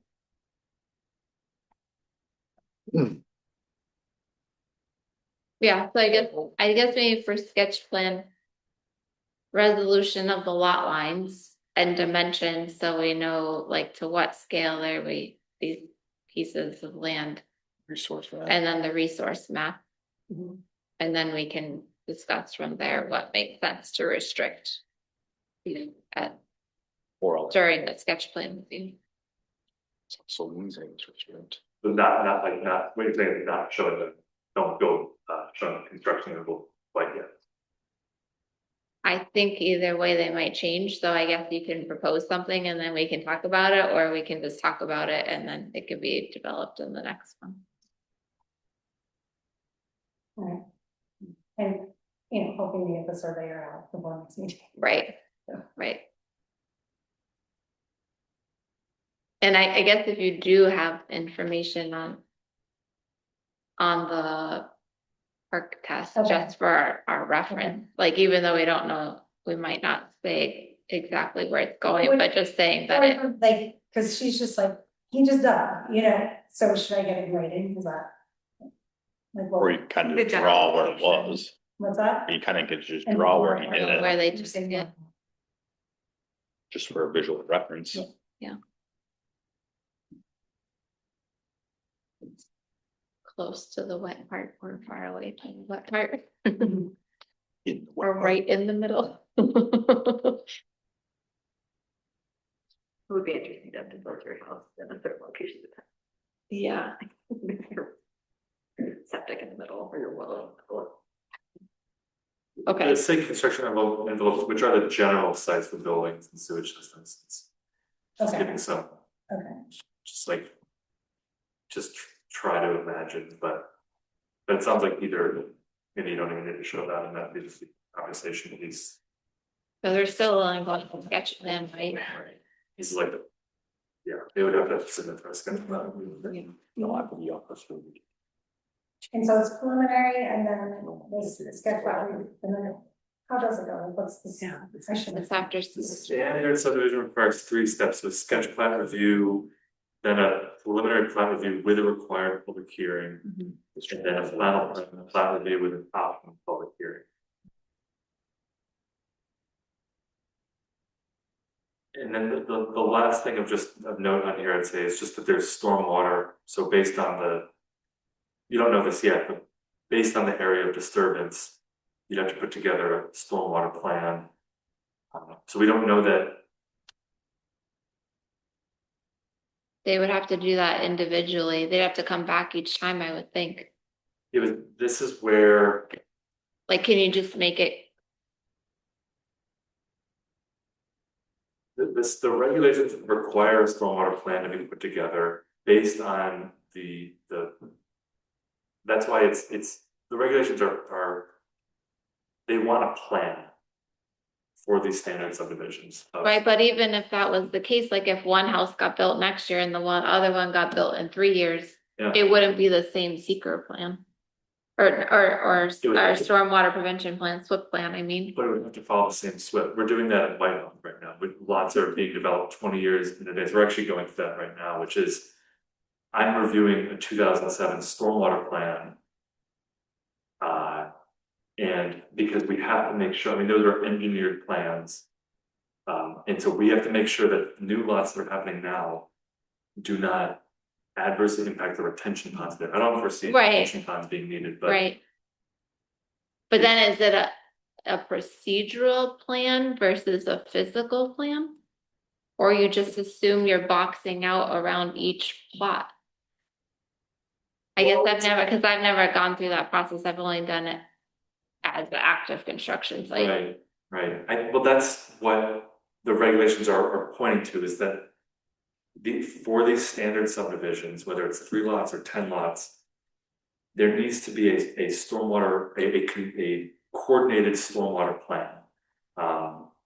Because if there's not, and then you develop one house, and they each do their own, maybe 9 times out of 10 it's fine, but maybe there's a situation where, like at White Hawk, there's the soils are the water table is really shallow. Any new house that goes up, you can sort of noticeably tell how it changes the water.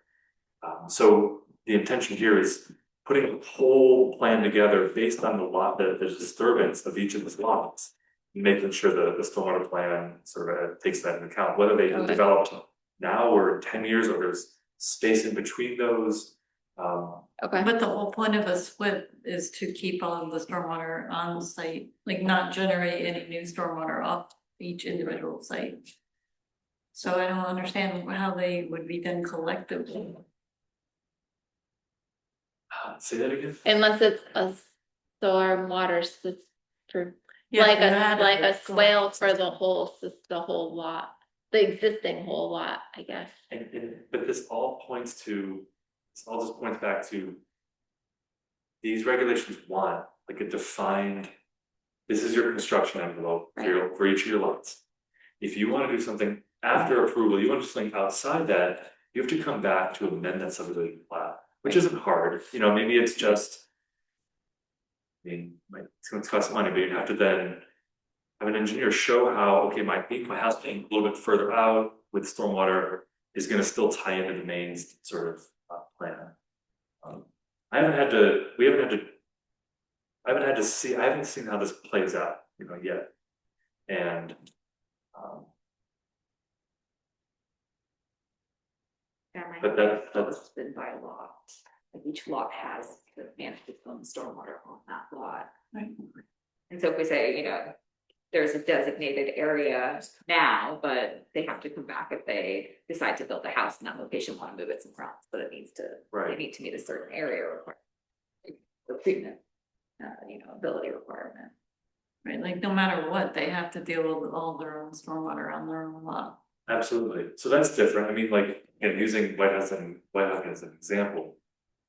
Every individual lot does their own sort of minor drainage thing, there's French drains here, there's little swales and things, but ultimately.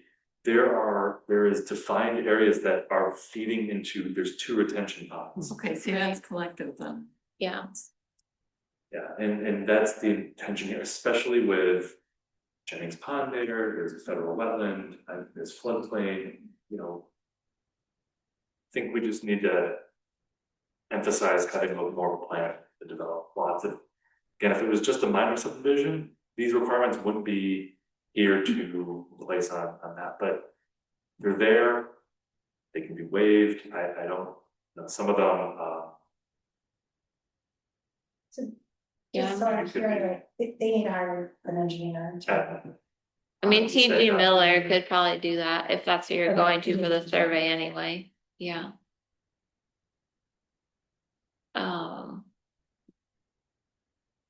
Yeah, I was just thinking, I wonder, is Chris still at Town of Ithaca? Chris Pillastra? yes. I thought maybe I'll just call and be like, what do you do when you get subdivisions? Cause I'm sure, I mean, they get them more often than.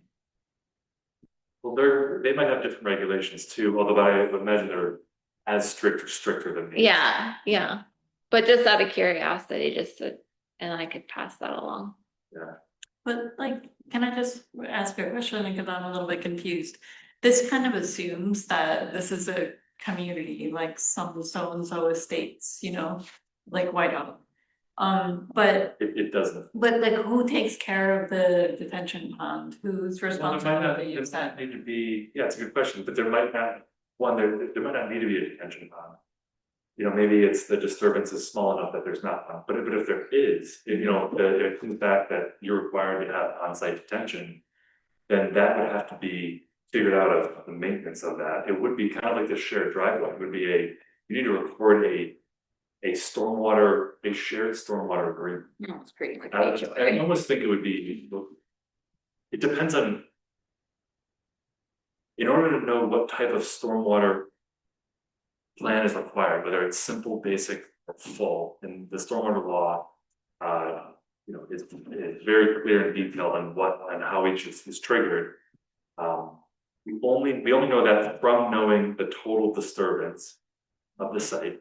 So then we get to the stormwater plan, and if that doesn't require detention, but maybe it requires swale that go across different lots, it would be like an easement that you go into an agreement with people on. It does complicate it, and it's just the cost of doing development that is triggering these types of requirements.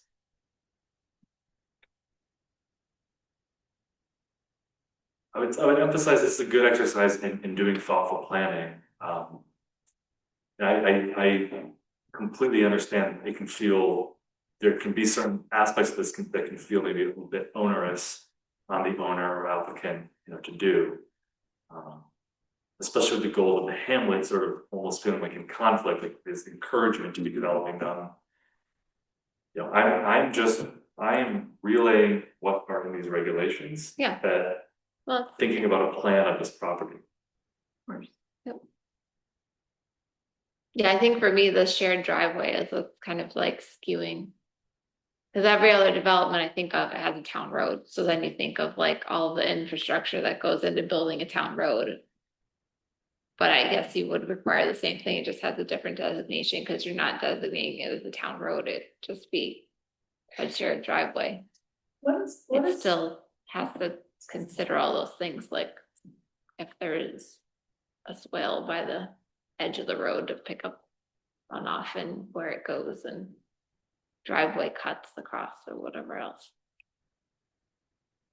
Jennings Pond Road is a road, right? Yes. It just seems like it's almost a continuation of Just I wonder how, I don't know, but I just thinking about that. Yeah, when you look at it, when Marcy was bringing up town road to me, that's when she started, I wanna build a road back here. Yeah, But actually, it's sort of, you could tie it, it's almost right across from Jennings Pond Road, and it's, By the time you run 4 properties down there, you already got a 60-foot wide easement anyway, or not easement, but extensions of flag lots. But I don't know what I don't know what the process is for creating a road in the town.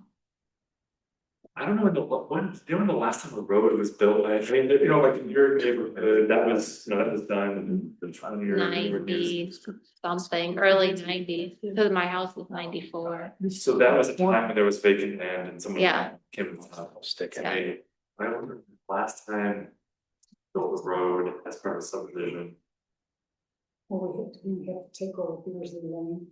Yeah, last time it was Beardsley Way. Oh, okay. So is the cost shared between the developer and the It's Initially, or is it all town? Usually the developer eats it and then turns it over. they all build it, but then the town And then has to dedicate it. maintain Yeah. it. To the town. You know, I have to go through town board approval, there's sections in here about at the preliminary plan review, then gets referred to the town board. So then they would have to accept the road design, Okay, you know, probably be pulling in. through the highway department, yeah. Is there an issue with that if this is 5 different lots, then you're kind of assuming that one developer is gonna develop all 5 of these lots that are gonna be using this road or 4? They will be sold in each. So then there's not really. But one if it developer went to build to, it. if it went to a town road, then the current owner would probably have to pay to put the road in, and then they could sell the lots off of it. Then charge a lot more. They'd have to. Yeah. Yeah, But I don't want to do it like, it's probably. You know, I'm just trying to think if, let's say, if, or like, if whoever wants to develop the first lot. There's like an agreement, they have to then build the road to that, I don't know if. You know, kind of sort of kicking the cost down to the future owner. that it's fully designed and approved. Well, it had to be designed, I would think it has to be designed and approved on paper. Yeah, that's what I mean, Yeah. yeah. But. And then they would pass that cost and actual construction on to whoever bought the lot, Potentially, yeah. right? Well, it seems like they could also just construct it and then pass the construction cost off. Yeah. Right, yeah. I think there's a couple ways it could probably be done, Yeah. that's fine.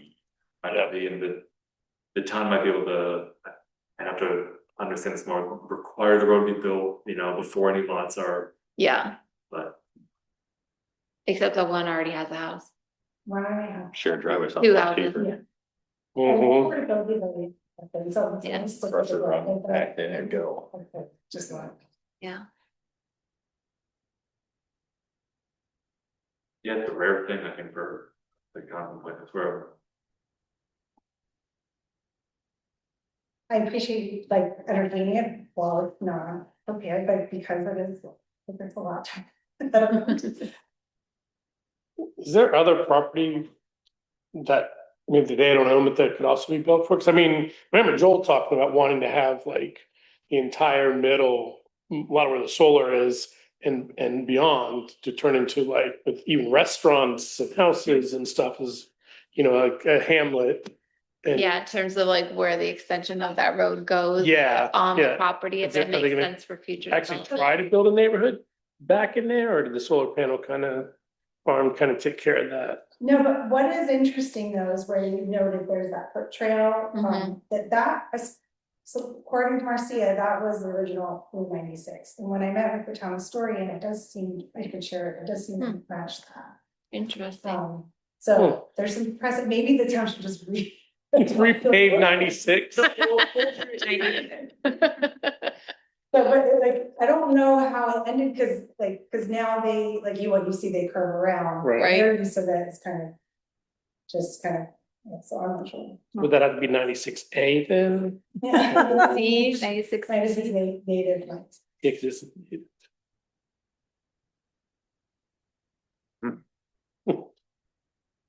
Okay, get but that Pinky something. Miller will do a big, better job than I did, or I see.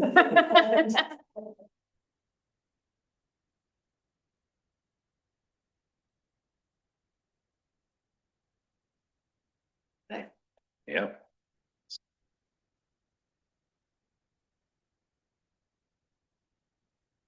Good. Yeah. All right. You can do your quick planner Yeah. report and we can adjourn. Yeah, the quick. Thank you everyone for your patience. I won't be here, for most of June. I'm taking some family leave. So the town board last night appointed or hired George Franz. He's a local planner who, was a professor at Cornell for a long time. He's been a consultant for 30 years, in planning. And he's gonna be coming in, next week, kind of overlapping with me. So he'll be here for the next planning board meeting. And, I think we'll have a really great insight. It's gonna help the town out with a lot of other sort of long-term projects too. And, especially related to like agriculture, zoning code. I think he could provide some insight into that. And, yeah, so he'll be here and I'll be back in July. Sounds good. I won't be at the next meeting. We'll be down in DC, so. That's my short kind of work. All right, thank you. We are adjourned. Thank you, everyone. Wow. Yeah, I know.